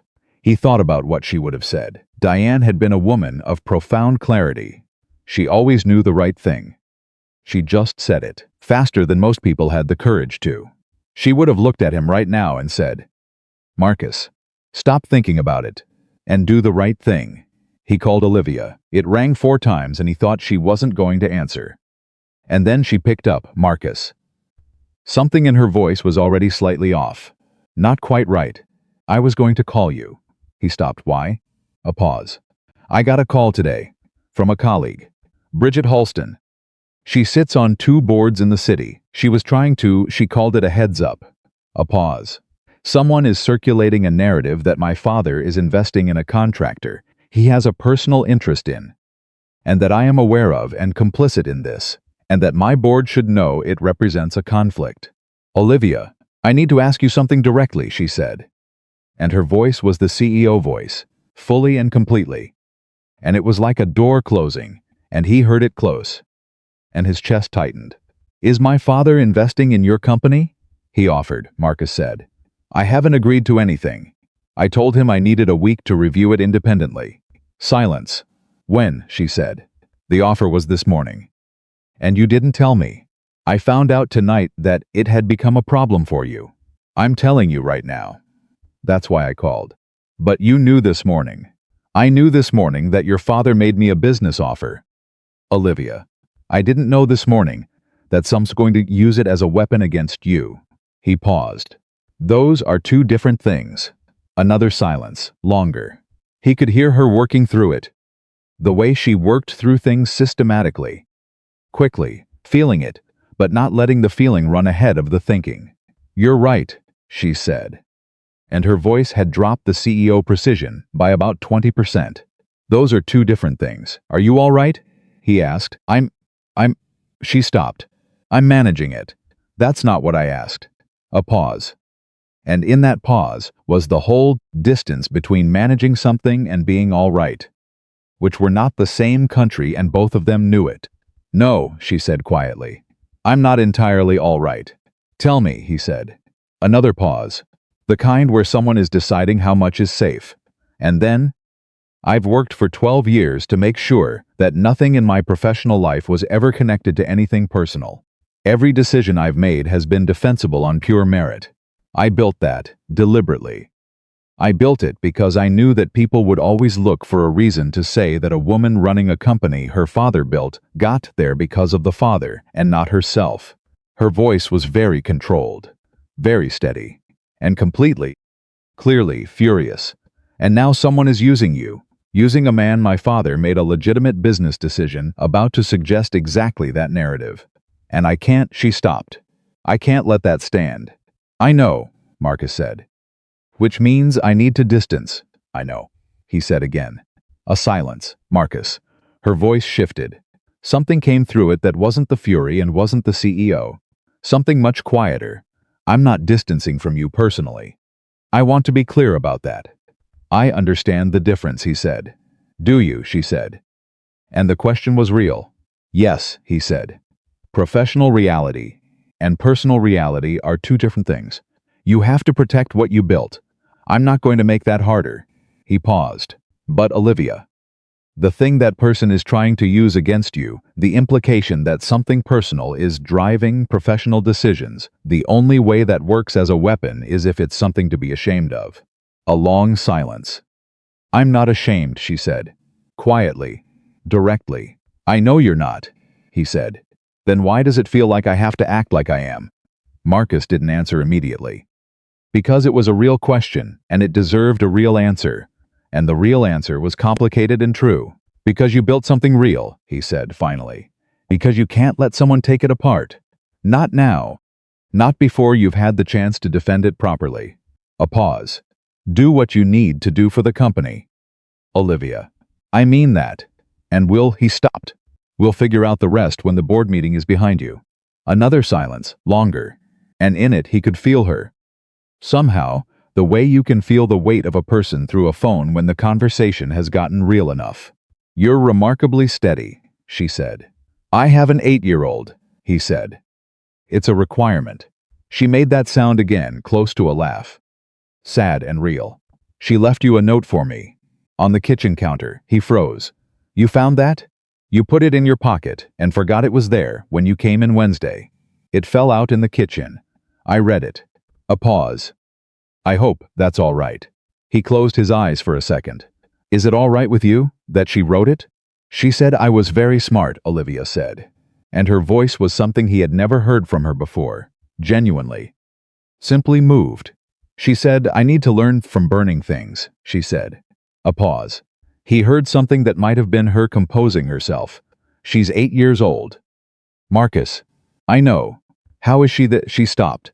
She had Diane, he said. And then she had me trying to be both of us at once. Children who are loved like that, they turn out a certain way. Quiet. I put the note on my desk, Olivia said. At the office, I moved it there this morning. Marcus was quiet for a long moment. Okay, he said. Softly. Okay, she said. They hung up, and Marcus sat in his kitchen under the flickering fluorescent light and told himself nothing about what any of it meant, and failed completely. The next morning, Marcus walked into the job site to find a car he didn't recognize parked by the gate, a man he didn't recognize standing next to it, somewhere in his mid-40s, expensive watch, the particular casual posture of someone who is comfortable because they believe they have leverage. Marcus Carter, the man said. Who's asking? Marcus said. He didn't slow down. Paul Rennick. I'm on the board of Bennett Global Holdings. He paused, clearly expecting this to produce a visible effect. It didn't. I'd like to talk to you about the investment offer Richard Bennett made to your company. Marcus stopped. He turned and looked at Paul Rennick with a steady, direct, unhurried attention that made Rennick shift his weight slightly. How do you know about that offer? Marcus said. I make it my business to know things that affect the company, Rennick said smoothly. Particularly when those things involve the company's founder making financial decisions that may reflect. Marcus said. His voice was quiet, not aggressive, just utterly unmovable. Richard Bennett is a private individual who made a private business decision with his own money. That decision has nothing to do with Bennett Global Holdings. You know that, and I know that. The optics are your problem. Not mine, Marcus said. I'm a contractor. I do restoration work. I have been hired to restore this property. And that is the extent of my professional relationship with this family. Rennick looked at him, recalibrating in. He'd expected something different. Intimidation, maybe, or defensiveness. If you go forward with the investment, Rennick said, it will be used. In the board meeting. Against Olivia. Then use it, Marcus said. And his voice was so level that Rennick blinked. Whatever Richard Bennett does with his personal money is his business. Whatever Olivia does with hers is hers. Neither of them needs me to make their decisions. And they certainly don't need me to make decisions based on what someone else threatens. He held Rennick's gaze. Is there something else? Rennick stood very still. You're not afraid, Rennick said. And it came out sounding slightly surprised. No, Marcus said. I'm not. Most people. I know what most people do, Marcus said. I'm not most people. He turned back toward the property. This is private property. Mr. Rennick, you're not a client and you're not invited. I'd appreciate you leaving. He walked away. He heard the car start after about 30 seconds, heard it pull away. Deshawn appeared at his shoulder with the timing of someone who had been watching from inside the property through the gap in the fence. Who was that? Deshawn said. Someone who thought I'd be afraid, Marcus said. Deshawn picked up a tool. How'd that work out for him? About how you'd expect, Marcus said. They went to work. An hour later, Marcus's phone buzzed. A text from a number he'd recently added. It said, Rennick just called me, he said, and I'm quoting. Your contractor friend is either very brave or very stupid. I told him those weren't mutually exclusive. Oh, Marcus stared at the message for a second. He wrote back, an 8-year-old taught me that phrase. The response came in under a minute. She's going to run the world someday, Marcus typed. I know, I'm genuinely not ready. 3 dots appeared, disappeared, appeared again, then, you're more ready than you think. You've been getting her ready since she was 2 years old. He held the phone for a long moment. He wrote, how are you doing? Honestly. The response took longer, long enough that he went back to work, phone in his pocket, and was 20 minutes into the next section of framing before it buzzed. Honestly, I called Whitmore this morning, told him about James Okafor, everything you said I should tell him. Said it exactly the way you told me to say it. True, specific, and without managing it. Marcus stopped working, and he typed. He was quiet for a very long time, came the response. And then he said, Olivia, that's the first thing you've said to me in 4 years that made me believe the company is in safe hands. Marcus read that 3 times. Then he typed, I told you. You did, she wrote. Don't be smug about it. I'm not smug, he wrote. He stopped. Started again. I'm glad you did it. A pause. Then, me too. And then after another pause, Marcus. Whatever happens in that board meeting, whatever they say about the investment, about my father, about all of it, I need you to know something. He waited. The best decisions I've made in the last month, she wrote, have all happened in conversations with you. On a job site, on a truck tailgate, on the phone at 11 at night. A pause. I don't know what to call that, but I know it's real. And I'm not distancing from real things anymore. Marcus Carter stood on a job site in Buckhead, Atlanta, in the middle of a workday, holding a phone with a cracked screen, and felt something he hadn't felt in 6 years. Not hope exactly, more specific than hope. The feeling of a foundation that is real and solid and built to last. Settling under your feet and holding. He typed, come by Saturday. She wrote back in seconds. Morning, he confirmed. Bring coffee. Black, she wrote. You're learning, he wrote. And across the city, in an office on the 14th floor, Olivia Bennett put her phone down on her desk next to a folded piece of paper in an 8-year-old's handwriting. And she sat at her desk and did not manage her expressions at all. She just let herself feel it, which was, for her, the bravest thing she had done in years. Saturday came in fast and cold for Atlanta. The kind of morning that reminded you October was serious about itself. Marcus was already on site at 6:45. Not because there was work he couldn't have started later, but because the property had become a place where he thought clearly. And he had a lot to think clearly about. He'd spent Friday night going through the investment documents Richard had sent over. He'd read them twice, then called a former colleague who'd gone into commercial real estate law. A man named Gregory Watts, who owed Marcus a favor from 8 years back, when Marcus had spent 3 weekends helping Greg renovate his mother's house without charging a cent. Greg had read the documents in 2 hours and called back. It's clean, Greg said, genuinely clean. No hidden clauses. No performance triggers that could flip the equity terms. No exit penalties that would hurt you. Whoever drafted this wanted it to be fair. Richard Bennett drafted it, Marcus said. Then Richard Bennett is either a very decent man or a very sophisticated one who knows that fair terms build longer loyalty than clever ones. A pause. My read is both. Mine too, Marcus said. Marcus, take the deal. I know. Then why are we on the phone at 10:30 on a Friday? Marcus was quiet for a second. Because taking it means something. And I want to be sure I'm taking it for the right reasons. Greg was quiet. Then, is there a personal situation involved? There might be adjacent to it. Separately. Does the personal situation have anything to do with why you want to make sure the business decision is clean? Yes. Then your instincts are right and your character is intact, Greg said. Take the deal. Keep the two things separate. Both of them can be true at once. Marcus said goodnight and went to bed and lay awake for 40 minutes anyway, which was his version of sleeping on it. So by Saturday morning at 6:45 he had made the decision. He was going to accept Richard's offer. He was going to keep that entirely separate from everything else. And whatever was happening between him and Olivia, whatever that was, whatever it was becoming, it was going to happen or not happen on its own terms. In its own time, on ground that was solid enough to hold it.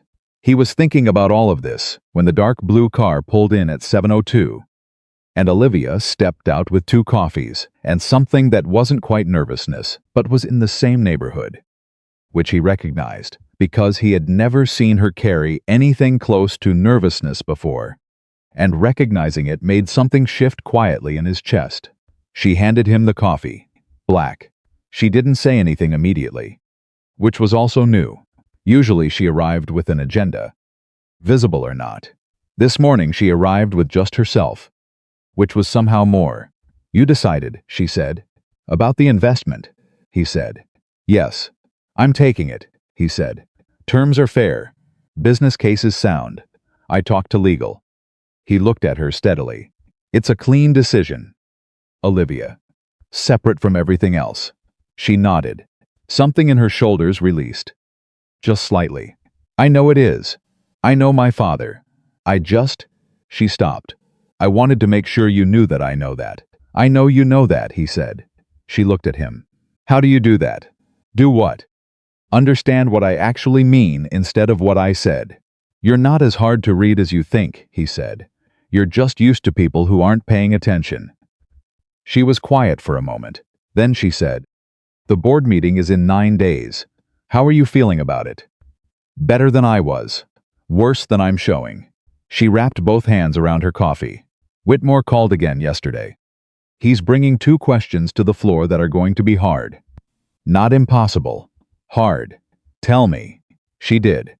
The first was operational, a detailed challenge to the Southeast expansion timeline and the infrastructure gaps she'd acknowledged.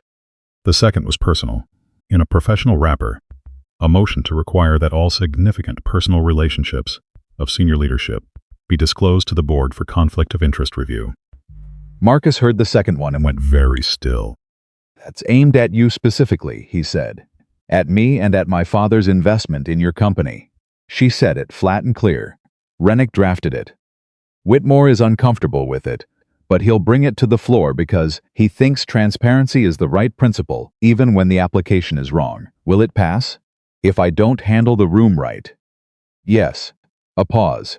If I handle it right, I can reframe it as a policy question rather than a personal attack, which is what it actually is.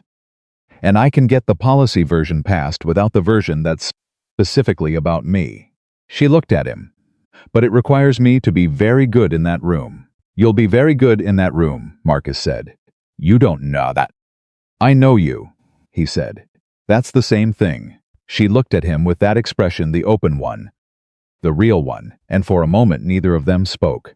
The morning moved around them, and the job site was quiet at this hour, and it was just the 2 of them, and 2 coffees, and 9 days before something that mattered would either hold or it wouldn't.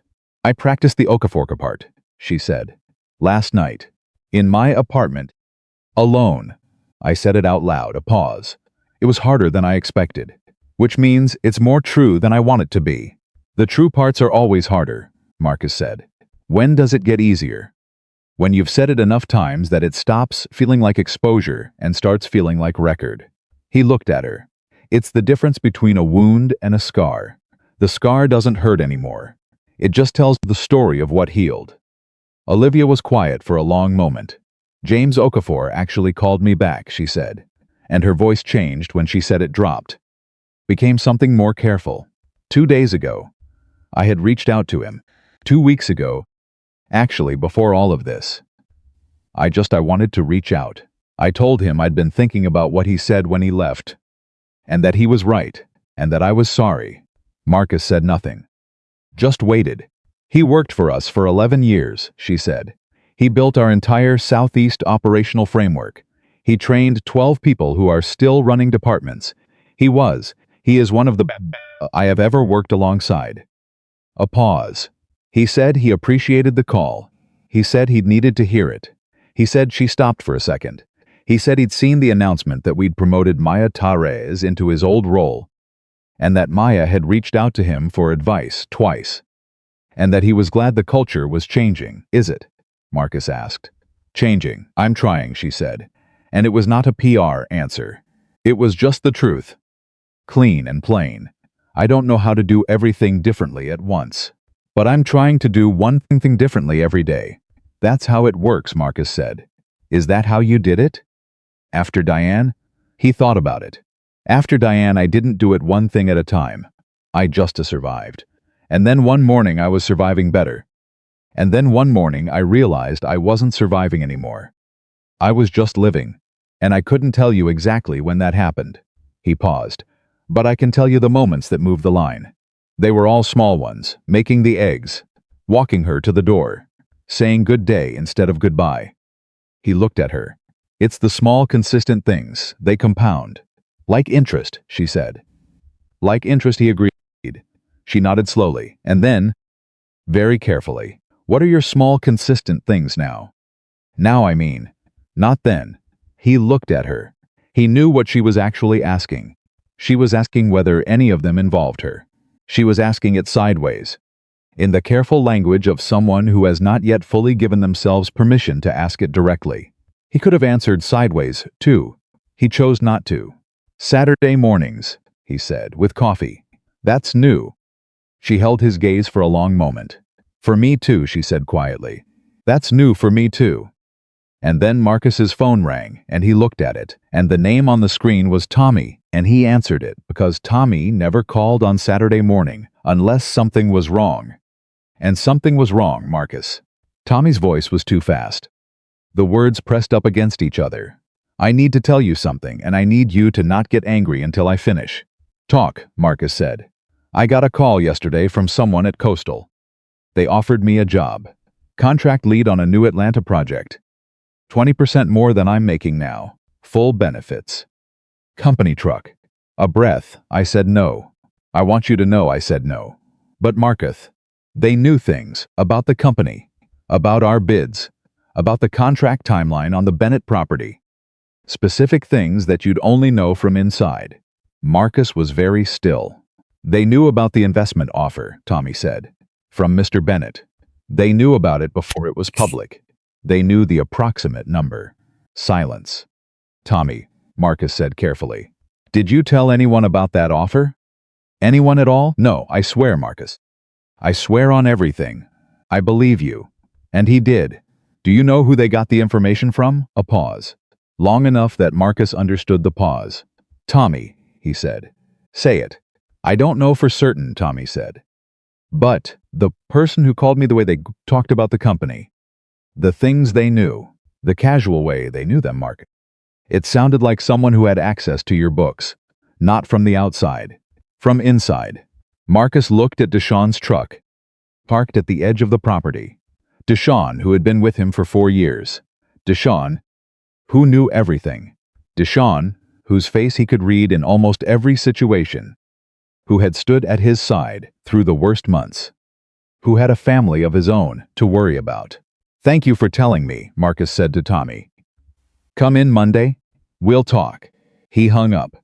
He stood still for a full 30 seconds. Olivia had heard enough of the call to know something had shifted. She was watching him with her full attention. What happened? She said. He told her. All of it. He watched her face as he talked the CEO precision coming back online. But underneath it, something warmer. Something that was on his side in a way that was personal rather than strategic. You don't know it's Deshawn, she said when he finished. No, he said. I don't know. But you think it is. A pause. I don't want to think it is. That's different from what I asked.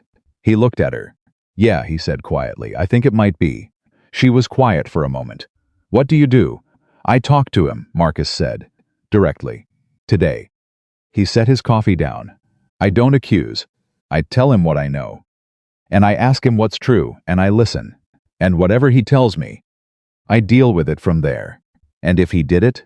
Marcus thought about 4 years, about the man who'd sat across from him in his kitchen on a Saturday and said, I'm not going anywhere.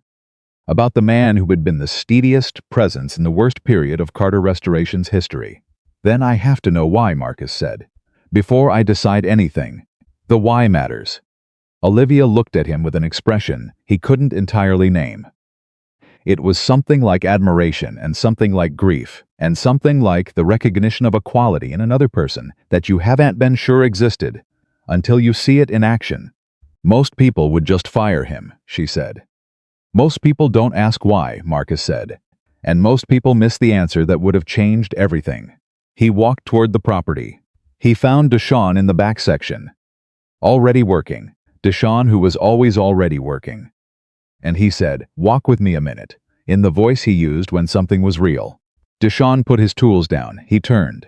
And in that turn, in the set of his shoulders, in the thing that moved across his face in the half second, before he controlled it, Marcus saw the answer before he asked the question. His heart dropped to somewhere around his knees. They walked to the far edge of the property, away from where anyone could hear them, and Marcus stopped and turned and looked at his friend of 4 years and said, "Tell me the truth, all of it, right now." Deshaun looked at the ground. Then his jaw was tight. "It wasn't coastal," he said. "It wasn't I didn't go to them. They came to me when? 6 weeks ago." His voice was low. "When the third contract fell through. When I thought, my son. Marcus, Jalen's medical stuff, I've been dealing with that. The specialist bills. The insurance fighting us on everything. Deshaun." Marcus's voice was very steady, very controlled. "Tell me what you did." "They offered money," Deshaun said. "Not a job, just information. About the company. Where we were financially. What contracts we were bidding on. What our client relationships were." He was looking at Marcus now, not flinching from it, which Marcus respected even in this moment. "I passed 2 bids, told them what we were quoting on 2 jobs. That's it. That's all I gave them. I stopped. I told them I was out after the second one, but they already had enough," Marcus said. "Yeah." A pause. "Marcus, I know there's nothing I can say that makes that." "Why didn't you come to me?" Marcus said, and his voice cracked. Not loudly, but there a fracture in the steadiness. Because 4 years was 4 years, and Deshaun was not a stranger or an acquaintance. He was the closest thing to a brother that Marcus had in this city. "Why didn't you just come to me and tell me your son needed help?" Deshaun's face changed. Something in it broke open. "Because you're barely keeping it together yourself. Because I watched you lose those contracts, and I watched you sitting with those numbers on Saturday mornings, and I couldn't." His voice broke. "I couldn't add my weight to yours. Man, I couldn't be one more problem." Marcus looked at him. He thought about what it cost a man to decide that the person he trusted most couldn't bear his weight. He thought about what it said that Deshaun had made that calculation. Not about Deshaun's character, about what Marcus had let Deshaun believe about the limits of what was between them. "How much does your son need?" Marcus said. Deshaun stared at him. "Marcus, how much?" "A number. Not small, not impossible." "Okay," Marcus said. "Marcus, I just told you, I know what you told me." Marcus looked at him. "We're not done talking about it. We're nowhere near done talking about it. What you did hurt this company, and it hurt me, and we're going to deal with all of it. But right now I'm asking about your son." He held Deshaun's gaze. "Because Jalen has nothing to do with what you did. He just needs to see a specialist. And that happens first."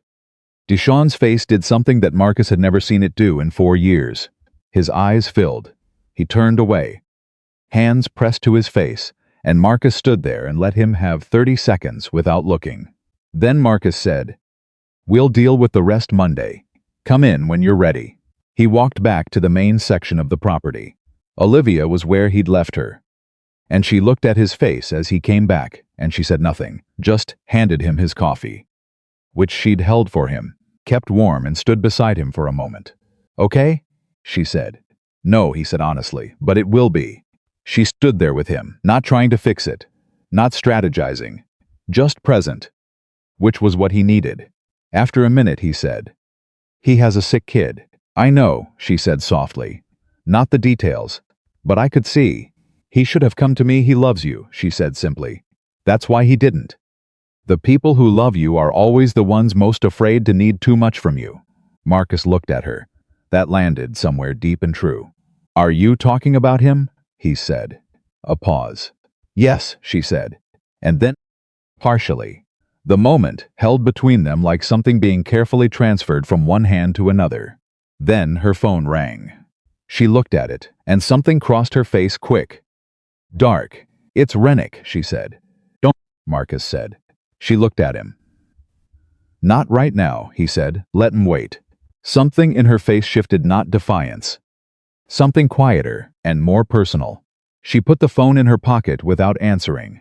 "He's going to push the personal disclosure motion at a pre-board session on Tuesday," she said. "My assistant just texted me. He's calling an informal meeting. Monday. He wants to walk Whitmore and Chen through the details of my father's investment before the full board sees it. Then you need to get to Whitmore and Chen before Monday, Marcus said. I was thinking the same thing. She was already thinking fast. He could see it. If I can have conversations with both of them Sunday. Not calls, Marcus said. In person. She looked at him. Rennick is operating behind closed doors, Marcus said. You operate in the... You show up at their on a Sunday and you have a real conversation. You make it human before he can make it political. She was quiet for a second, thinking. Then, you're right. Call Whitmore first, Marcus said. He's already halfway there. Get him fully there before Monday. Then Chen is easier. She was already reaching for her phone and then she stopped. Marcus. She looked at him with an expression that was direct and real, and slightly afraid in a way he had only seen from her once. Before the night she'd said no. I'm not entirely all right. Whatever Rennick does in that meeting. Whatever gets said. I need you to know. She stopped. Started again. I need you to know that this gesture hurt. Not at the property or the coffee or the morning, specifically. But at something larger. Something that included all of it. This matters to me, in a way that has nothing to do with what happens in a boardroom. Marcus looked at her for a long moment. I know, he said. I'm not good at this, she said, saying this kind of thing. I'm practicing. I know that too, he said. And then, because she had been practicing, and because the ground between them was solid enough, and because some things you have waited long enough to say, it matters to me too. It has for a while. I'm not telling you that to complicate what you need to handle in the next 9 days. I'm telling you because you deserve to know what's true. Olivia Bennett looked at him. And for once she did not recalibrate. She did not assemble the CEO or find the armor or move the weight of it to a controlled place. She just stood there and received it and let it be real. Okay, she said. Her voice was very quiet. Okay. Now call Whitmore, Marcus said. She almost smiled. You're bossy for a contractor. You hired my company, he said. Technically you can't fire me until the job's done. She did smile then. And dialed. And walked away down the path talking. And Marcus went back to work. The rest of the weekend moved quickly in the way that weekends move when everything is in motion. Sunday morning, Olivia sent him a text at 7:18 that said simply, Whitmore is with me. Chen meeting at 2. And then 20 minutes later, how do you feel about being characterized as a calculated business decision made by an old man, and also somehow simultaneously as a romantic entanglement designed to compromise executive judgment? And then, before he could respond, Rennick has a creative mind. I'll give him that. Marcus wrote back. What did Whitmore say about it? He said, and I'm quoting. Olivia, the man stood in front of a camera in our boardroom 2 years ago and told us that leadership integrity was the company's most valuable asset. I'm not going to let Paul Rennick use someone else's character against you. Marcus read that and said nothing for a moment. Then typed. Good man. The best, she wrote back. He's been on this board for 9 years. He's tried to get through to me for 7 of them. I think he thought I was genuinely unreachable. What do you think he thinks now? A pause. Then, he told me I reminded him of his daughter, and he said it like it was the best thing he'd said in weeks. Another pause. I cried a little in his office. I am mortified by this and will never be mentioning it again. Marcus sat in his kitchen on a Sunday morning, with the light coming in right, and Amara still sleeping down the hall, and his phone in his hand. And he laughed a real one, surprised out of him, and typed. I think it was probably the best thing that happened in that meeting. It was extremely unprofessional, she wrote. It was extremely true. He wrote back. Those aren't the same thing. A long pause. Then, no, they're not. Then Marcus. Can I tell you something? Yes. I slept 8 hours last night. For the first time she stopped. A long time. He looked at that for a moment. Then typed. Good, she wrote. I know why, and I'm not going to say it and you're not going to make me. He wrote. I'm not going to make you do anything. She wrote. I know, that's part of it. He put the phone down on the table and looked at the kitchen and thought about the flickering fluorescent light that he had not yet replaced, because there was always something more urgent. He got up, went to the cabinet above the refrigerator where he kept the extra ballasts, and replaced the light. It took 9 minutes. The kitchen was suddenly significantly brighter. He stood in the brighter kitchen and thought that sometimes the things you put off fixing are smaller than you remembered. And they were only dark for so long because you kept telling yourself you'd deal with it later. Amara appeared in the doorway at 8:20. Same as every morning, pillow flat hair, eyes half open, feet already moving toward the table. The light's fixed, she said. Yep, he said. She sat down, looked at her orange juice, looked at him with those eyes. You're different today, she said. Eat your eggs, he said. You look, she tilted her head. Lighter, he looked at his daughter, 8 years old. Terrifying, entirely correct. Eat, he said. She ate, smiling into her orange juice, and Marcus made coffee and stood in his bright kitchen on a Sunday morning. And for the first time, in longer than he could honestly name, he was not managing or surviving or holding together or doing the next right thing through gritted teeth. He was just living.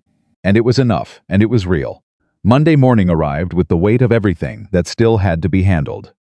Marcus got to the site early. Deshawn arrived at 7:30. On time as always, which Marcus had not entirely expected, and which told him something important about Deshawn's character, even in this moment. They sat in Marcus' truck for 40 minutes. Marcus talked first, which was unusual. Usually Deshawn talked, and Marcus listened, but this required him to go first. He said what he'd decided over the weekend. That what Deshawn had done was real damage to real trust, and it couldn't be undone, and they both had to carry that going forward. That Marcus was not going to pretend it hadn't happened. That there were consequences, not termination. Because that was not the answer to someone who had a sick child and had made a terrible decision out of fear rather than malice. But real structural consequences, a review period, a change in access to financial information, a conversation that would have to happen regularly and honestly for a long time. Deshawn took it all without deflecting, without excuses beyond the first true one he'd already given. At the end he said, "Why are you doing this?" The fair version.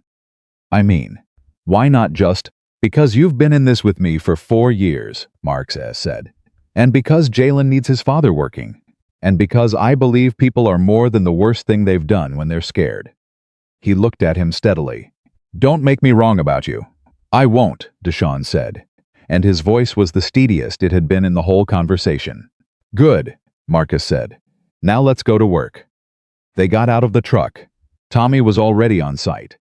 Had been since 7, and he looked at Deshawn and then at Marcus. And Marcus gave him the small nod that meant handled. Move forward. Went back to work without another word. The three of them worked through the morning. The property was nearly finished now, the framing complete. The restoration reaching its final stages. Everything that had been hidden and damaged brought into the open and dealt with properly. At 10:15, Marcus got a text from Olivia. "Chen meeting went well. Both are with me going into Tuesday. Rennick doesn't know yet." At 11, Rennick called. He wanted to meet before the informal session. I declined. I told him I was busy. At 11:40, he asked, "Busy with what?" I said a job site meeting. He doesn't know what that means, and I am enjoying that. Marcus smiled at his phone. Typed back, "You're enjoying this." She wrote, "I'm competitive. It's one of my better flaws." And then, "The board meeting is in 7 days. I'm ready. I think I'm ready." A pause. "I'm ready," he wrote. "You're ready," she wrote. "Stay Saturday?" Looked at that for a moment. "Stay where?" "Dinner," she wrote. "My father wants to have everyone again, including Amara." He found a chess set in the study and apparently informed Amara via text that he wants a rematch on a game they apparently played, and I know nothing about. Marcus stared at his phone. "They're texting each other?" "Since last Wednesday," she wrote. "He got her number from you, apparently. She has been coaching him on strategy via text." I believe his exact message to her this week was, "Your bishop gambit almost cost me in the practice game I played myself." She responded, "Almost is not a win, Mr. Richard." A pause. "She is 8 years old, and she is ending my father." Marcus laughed out loud on a job site. In the middle of the morning. Tommy looked at him and raised his eyebrows, and Marcus shook his head, and Tommy went back to work. He typed, "We'll be there. 7, she wrote. And then, Marcus. Yeah, thank you for all of it. For being a pause. For being what you are. He held the phone for a moment. He typed, "You too." And then he put his phone in his pocket and went back to the property and worked with his hands on something real. Something that had been damaged and was now, day by day, board by board, truth by truth, becoming something that would hold. The board meeting was on a Thursday. Marcus knew this the way he knew the weather, not because it affected his schedule directly, but because it was moving through his awareness constantly. A pressure in the background of every other thing he did that week. Monday he worked. Tuesday he worked. Wednesday evening, he sat at the kitchen table with Amara while she did homework, and he reviewed the final documentation on the investment agreement with Richard. And he signed it, and he took a photo of the signed page and texted it to Richard with no message attached. And Richard responded in 4 minutes with, "Good. Now stop worrying about it." Marcus texted back. "I wasn't worrying, Richard," texted Marcus. Marcus put the phone face down on the table. Amara looked up from her homework. "Who was that, Mr. Richard? Did he beat the Bishop Gambit yet?" "I don't think that's the current concern," Marcus said. Amara considered this. "He will," she said, with the confidence of someone who has coached extensively. "I've been sending him practice scenarios." "I know," he told me. "He's a good student," she said. "He actually does the work instead of just saying he will." Marcus looked at his daughter. "That's a surprisingly sophisticated observation." "I pay attention," she said, and went back to her homework. He went back to the documents, but he was not entirely back to the documents. Part of him was across the city in a 14th floor office, where a woman he cared about, more than he had allowed himself to say, was spending her evening preparing for the most important professional moment of her career. And he had no way to be useful to that preparation, except to have already said every true thing he could say, which he believed he had. He had to trust the foundation they'd built, which, as it turned out, was exactly what he'd been doing with this property for 8 weeks. Building something solid enough to trust. He went to bed. He set the alarm for 4:47. He slept better than he expected.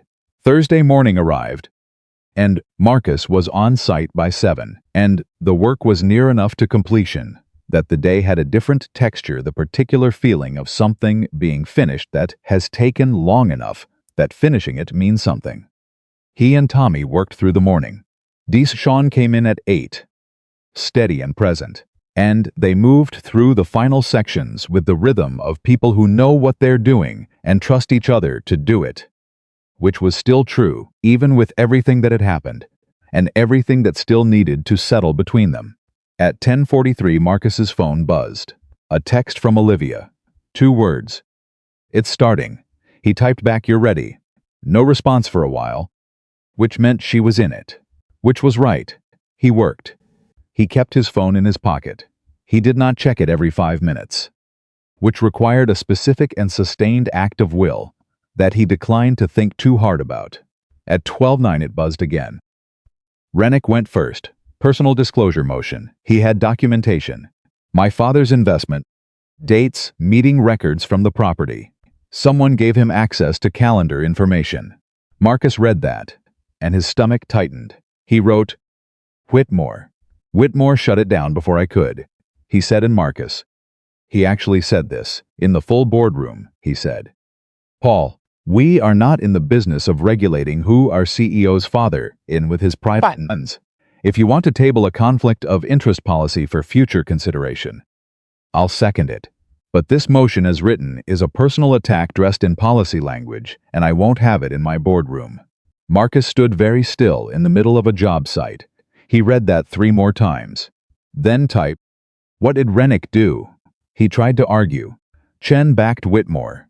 7-3 vote to table the motion and redirect to a general policy framework committee. A pause. Rennick looked like he'd bitten into something he expected to be sweet. And then Marcus typed. "And then it was my turn," she wrote. And I stood up and I said, "Marcus." I said it exactly the way you said to say it. I said, "Before we address the operational agenda, I need to tell this board something true." And I told them about James Okafor. His heart was doing something complicated. I told him everything. What I asked of him. What I saw happening and kept asking anyway. What he said when he left. And I said, he was right. The company I'm building has to be one where I never make that calculation again. And here is specifically how I'm building that accountability into the structure going forward. A pause. Marcus, she wrote. Whitmore cried. Marcus stopped walking. He stood in the middle of the property and read that sentence. He didn't make a show of it, she continued. He just his eyes. And he said, Olivia, I have been sitting on this board for 9 years, waiting for you to say something like that. And then he said, now let's talk about the Southeast expansion, because I actually think your instinct on the market timing was right, and your execution needs 3 specific corrections. And he had prepared notes. A pause. He had prepared notes. Marcus. He was ready to help. He just needed to believe I could be helped. Marcus typed. How did the vote go? Unanimous confidence. Rennick abstained. Which in this context is basically a concession. The Southeast expansion continues with a revised operational timeline and a new people accountability framework that Chen actually helped design on the spot. A pause. It took 4 hours. I feel like I've run a marathon. Another pause. I've never run a marathon. But I imagine this is it. He typed. Go eat something. I'm in the car, she wrote. I'm going to my father's. He called me before the meeting and said whatever happens come home after and I have soup. Something moved in Marcus's chest. He typed. Good. Marcus, a pause. Longer than the others. Thank you. For every conversation, every Saturday morning, every honest thing. I would not have walked into that room the same way without all of it. He held the phone. Typed. You walked in, that was you. It was both of us, she wrote back. Don't be modest, it doesn't suit you, he almost smiled. Typed. Congratulations, Olivia. A longer pause, then, come to dinner Saturday. Both of you, I'm cooking again, he wrote. Should I be concerned? I've been practicing, she wrote. All week. I can now make 2 things that don't involve burning. A pause. One of them might still be a little burned. But intentionally. He typed, we'll be there. He put the phone in his pocket. He turned back to the property. He looked at what they had built over these weeks, the framing solid and true. The damage addressed at the root. Every compromised piece replaced with something that would last. He thought about the fact that the work was almost done. The contract was nearly complete. The legitimate professional reason for his presence on this property was running out. He thought about what happened after. He thought, well, you find out what's real by whether it continues, without the structure that built it. He went back to work. That Saturday dinner was different from the first one. Not louder, not more formal. Different in the way that things are different when everyone in the room has stopped pretending something and the pretending was the last piece of distance between them. Richard opened the door and looked 5 years younger. Not literally. But there was something in his face that had eased the particular relief of a man who has been quietly worried about something for a very long time and has just seen the worry resolved. Amara walked in with her chess strategy notebook, which Richard had apparently requested she bring so they could debrief the Bishop Gambit situation in person. They disappeared to the study within 11 minutes of arrival. The sound of Richard's voice and Amara's explaining something very patiently fading down the hall, which left Marcus in the kitchen, where Olivia was cooking. She heard him come in. She didn't turn around immediately. She kept doing what she was doing, something on the stove that smelled genuinely good, which was either progress or a very different kind of setup. And she said, without looking, I know what you're thinking. What am I thinking? He said. You're thinking, is it actually going to be good this time? She turned. She was in the same non-work clothes as the first dinner, real clothes. Lived-in ones. And she had a dish towel over one shoulder and her hair down in a way she'd only done a few times around him, and she looked, in this specific moment, like herself in a way he wasn't sure she was entirely aware of. Is it? He said. Try it and tell me. She handed him a small piece of bread with something on it. He tried it. It was good. Actually good. You've been practicing, he said. Every day this week, she said. I decided that if I can run a multinational company, I can learn to cook. It's just systems and practice. Is that how you approached it? I approached it with a spreadsheet, she said.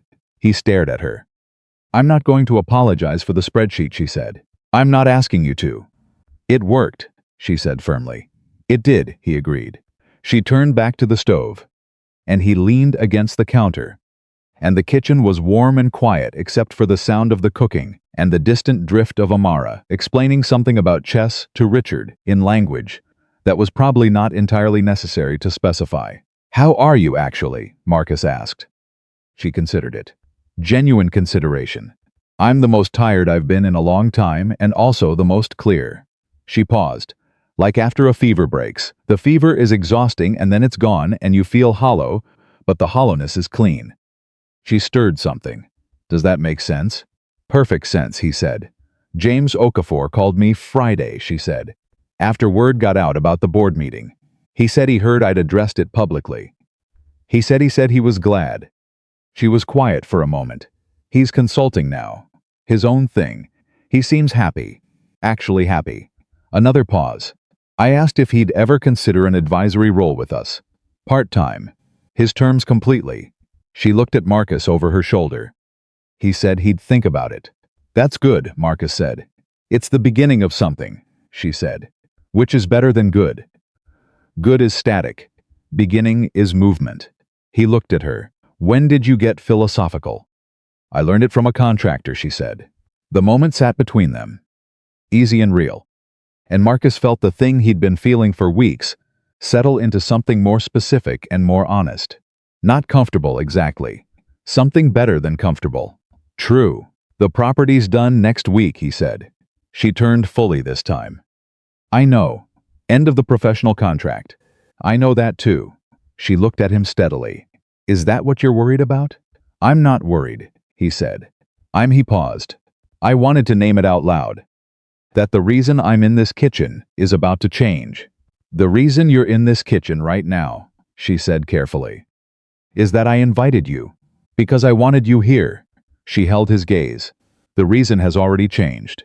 It changed a while ago. He looked at her. I'm not good at this, she said. I told you that. I'm practicing. A pause. But I know what's real. And I know what I want. She said the last part quietly. Directly.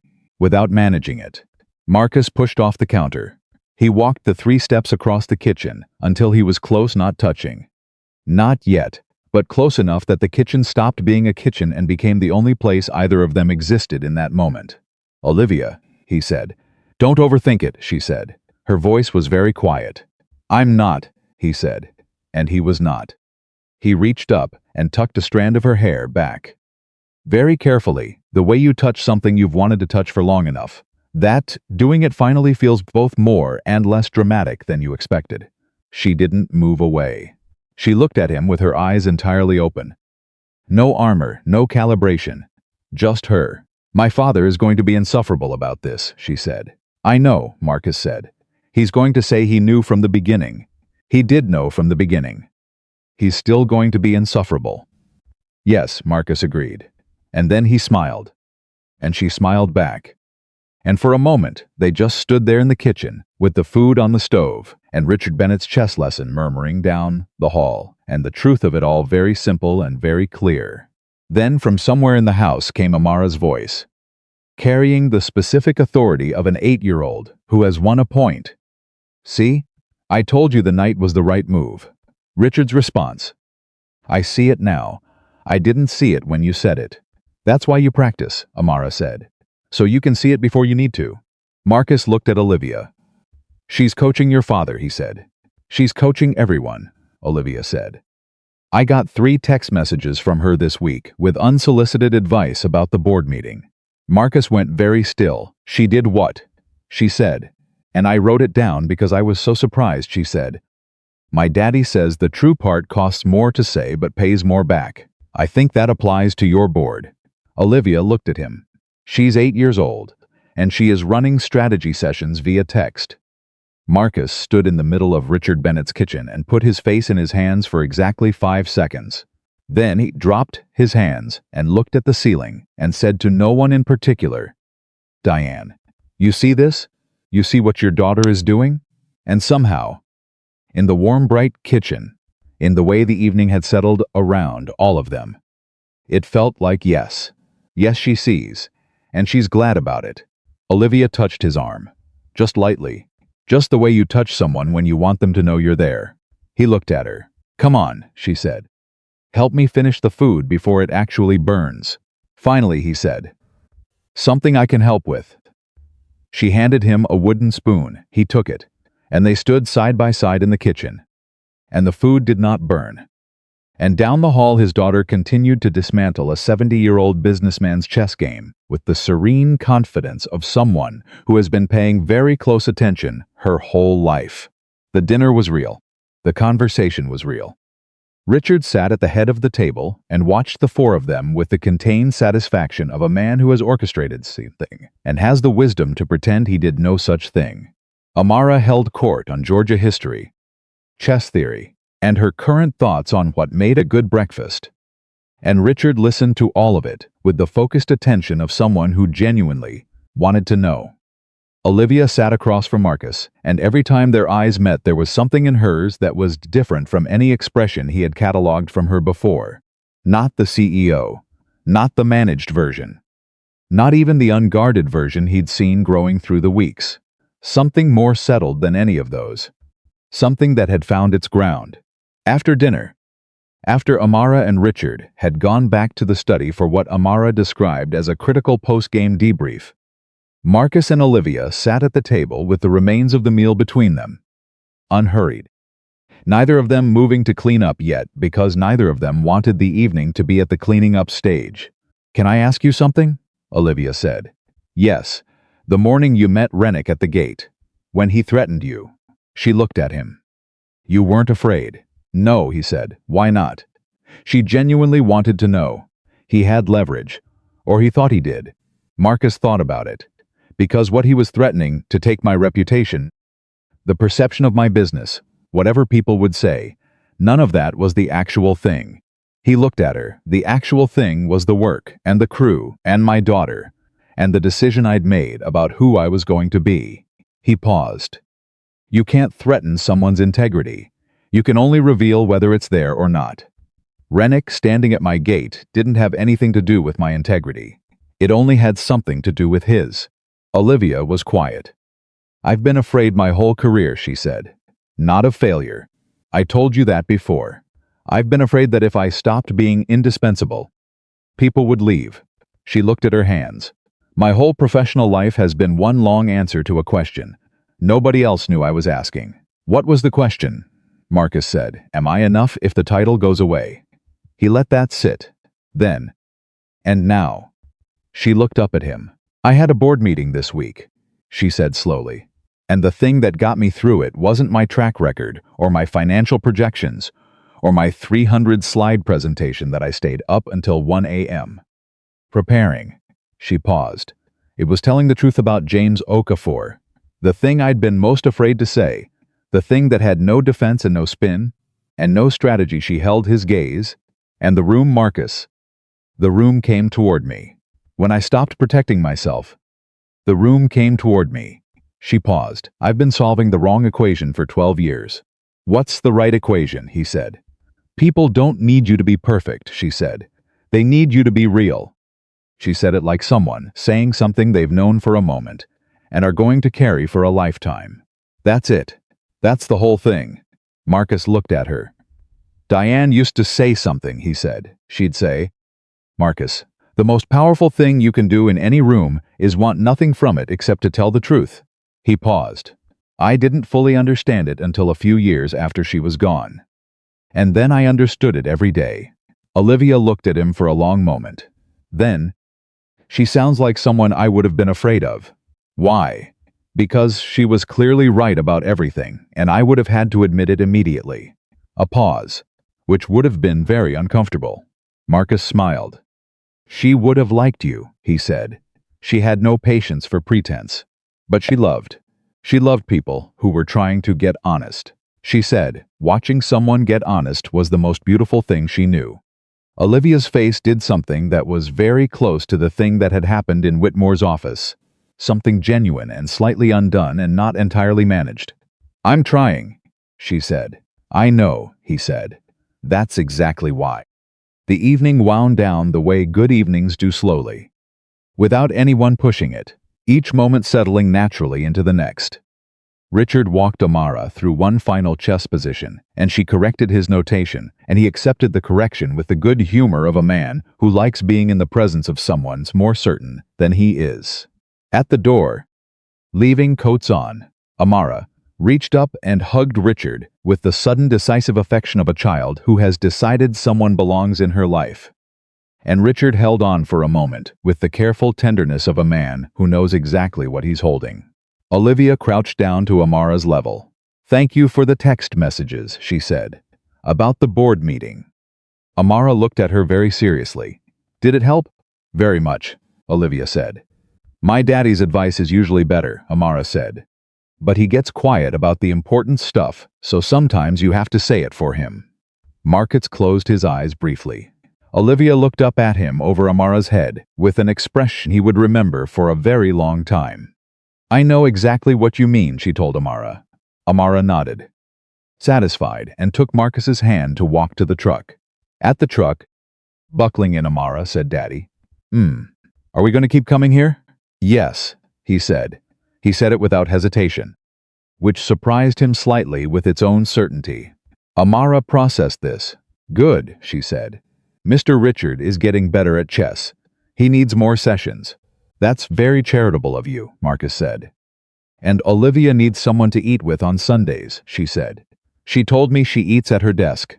"She told you that?" "We texted about it," Amara said. "She said she couldn't remember the last Sunday she didn't eat at her desk." "That's not good." "Daddy." Marcus pulled out of the driveway. He did not look at his daughter because if he looked at his daughter he would either laugh or say something he wasn't ready to say, and he needed to concentrate on driving. "You're right," he said. "That's not good.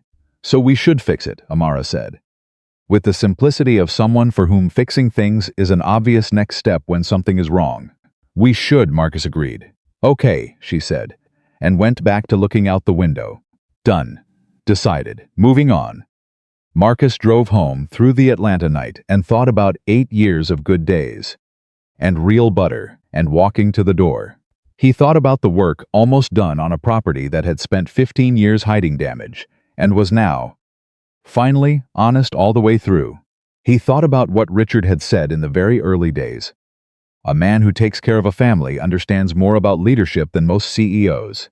He thought about an index card that said, "You didn't make it a thing," and a note in a child's handwriting about burning and learning, and a phone call at 11 at night, and a tailgate in the afternoon. And the exact moment in a kitchen when someone stopped managing their face and just let themselves be looked at. He thought about how long he had believed, quietly and without examining it too closely, that the life he'd built for Amara was the whole of what he was allowed to want, that the real butter and the braids and the good day at the door were the perimeter of his world, and that anything beyond the perimeter was for people whose lives hadn't already been shaped by loss.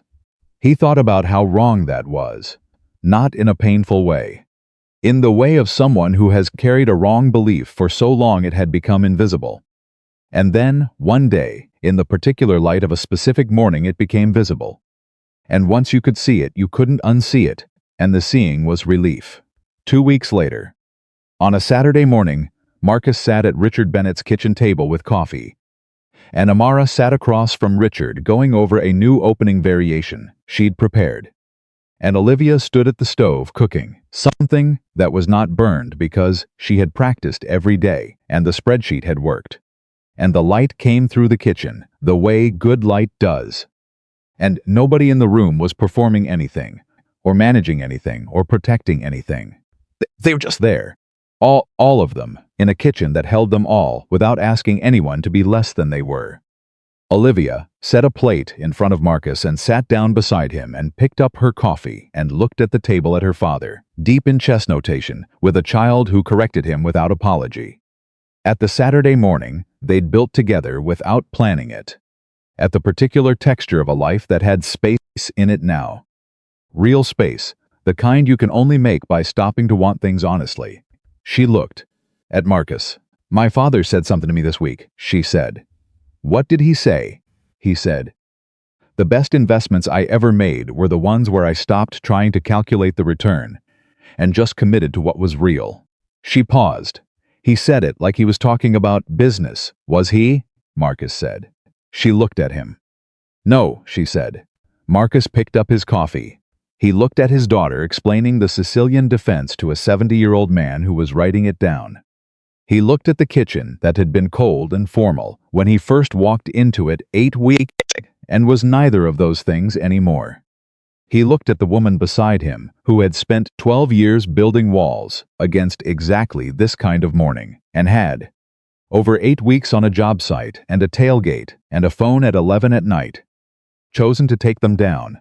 He set his coffee down. Olivia, he said. I'm not going anywhere. She was quiet for a moment. She did not deflect it or qualify it or receive it with professional grace. She just looked at him, with her eyes completely open, and said, I know. And then she leaned back in her chair and looked at the table, and smiled, not the polished smile. Not the boardroom smile. Not even the small real smile he'd first seen by the work light weeks ago. A full one. Warm and easy and entirely hers. You never make it a thing, she said. That's the job, he said. No, she said. That's just you. Down the hall, Amara's voice rose in triumphant instruction. There, you see? That's the position I was describing. Now do you see it? Richard's voice. Equally delighted. I see it. I couldn't see it until I was in it. Most people can't, Amara said. That's why you have to trust the process before you can see the result. Marcus and Olivia looked at each other. Neither of them said a word. Because some things don't need words. Because some foundations, when they're built right, speak for themselves. Because Marcus Carter had spent 8 years building a life solid enough to stand on, and Olivia Bennett had spent 12 years building a life armored enough to survive in. And somewhere between a job site and a kitchen and an 8-year-old who texted chess strategy and board meeting advice with equal authority, they had found something neither of them had been looking for, and both of them had needed, not rescue, not completion, not the story where one person saves another. The one where two people who have already done the hard work of becoming themselves decide, in a kitchen on a Saturday morning, that the next hard work is worth doing together. That was the whole story. And it was enough. And it was real. And it held.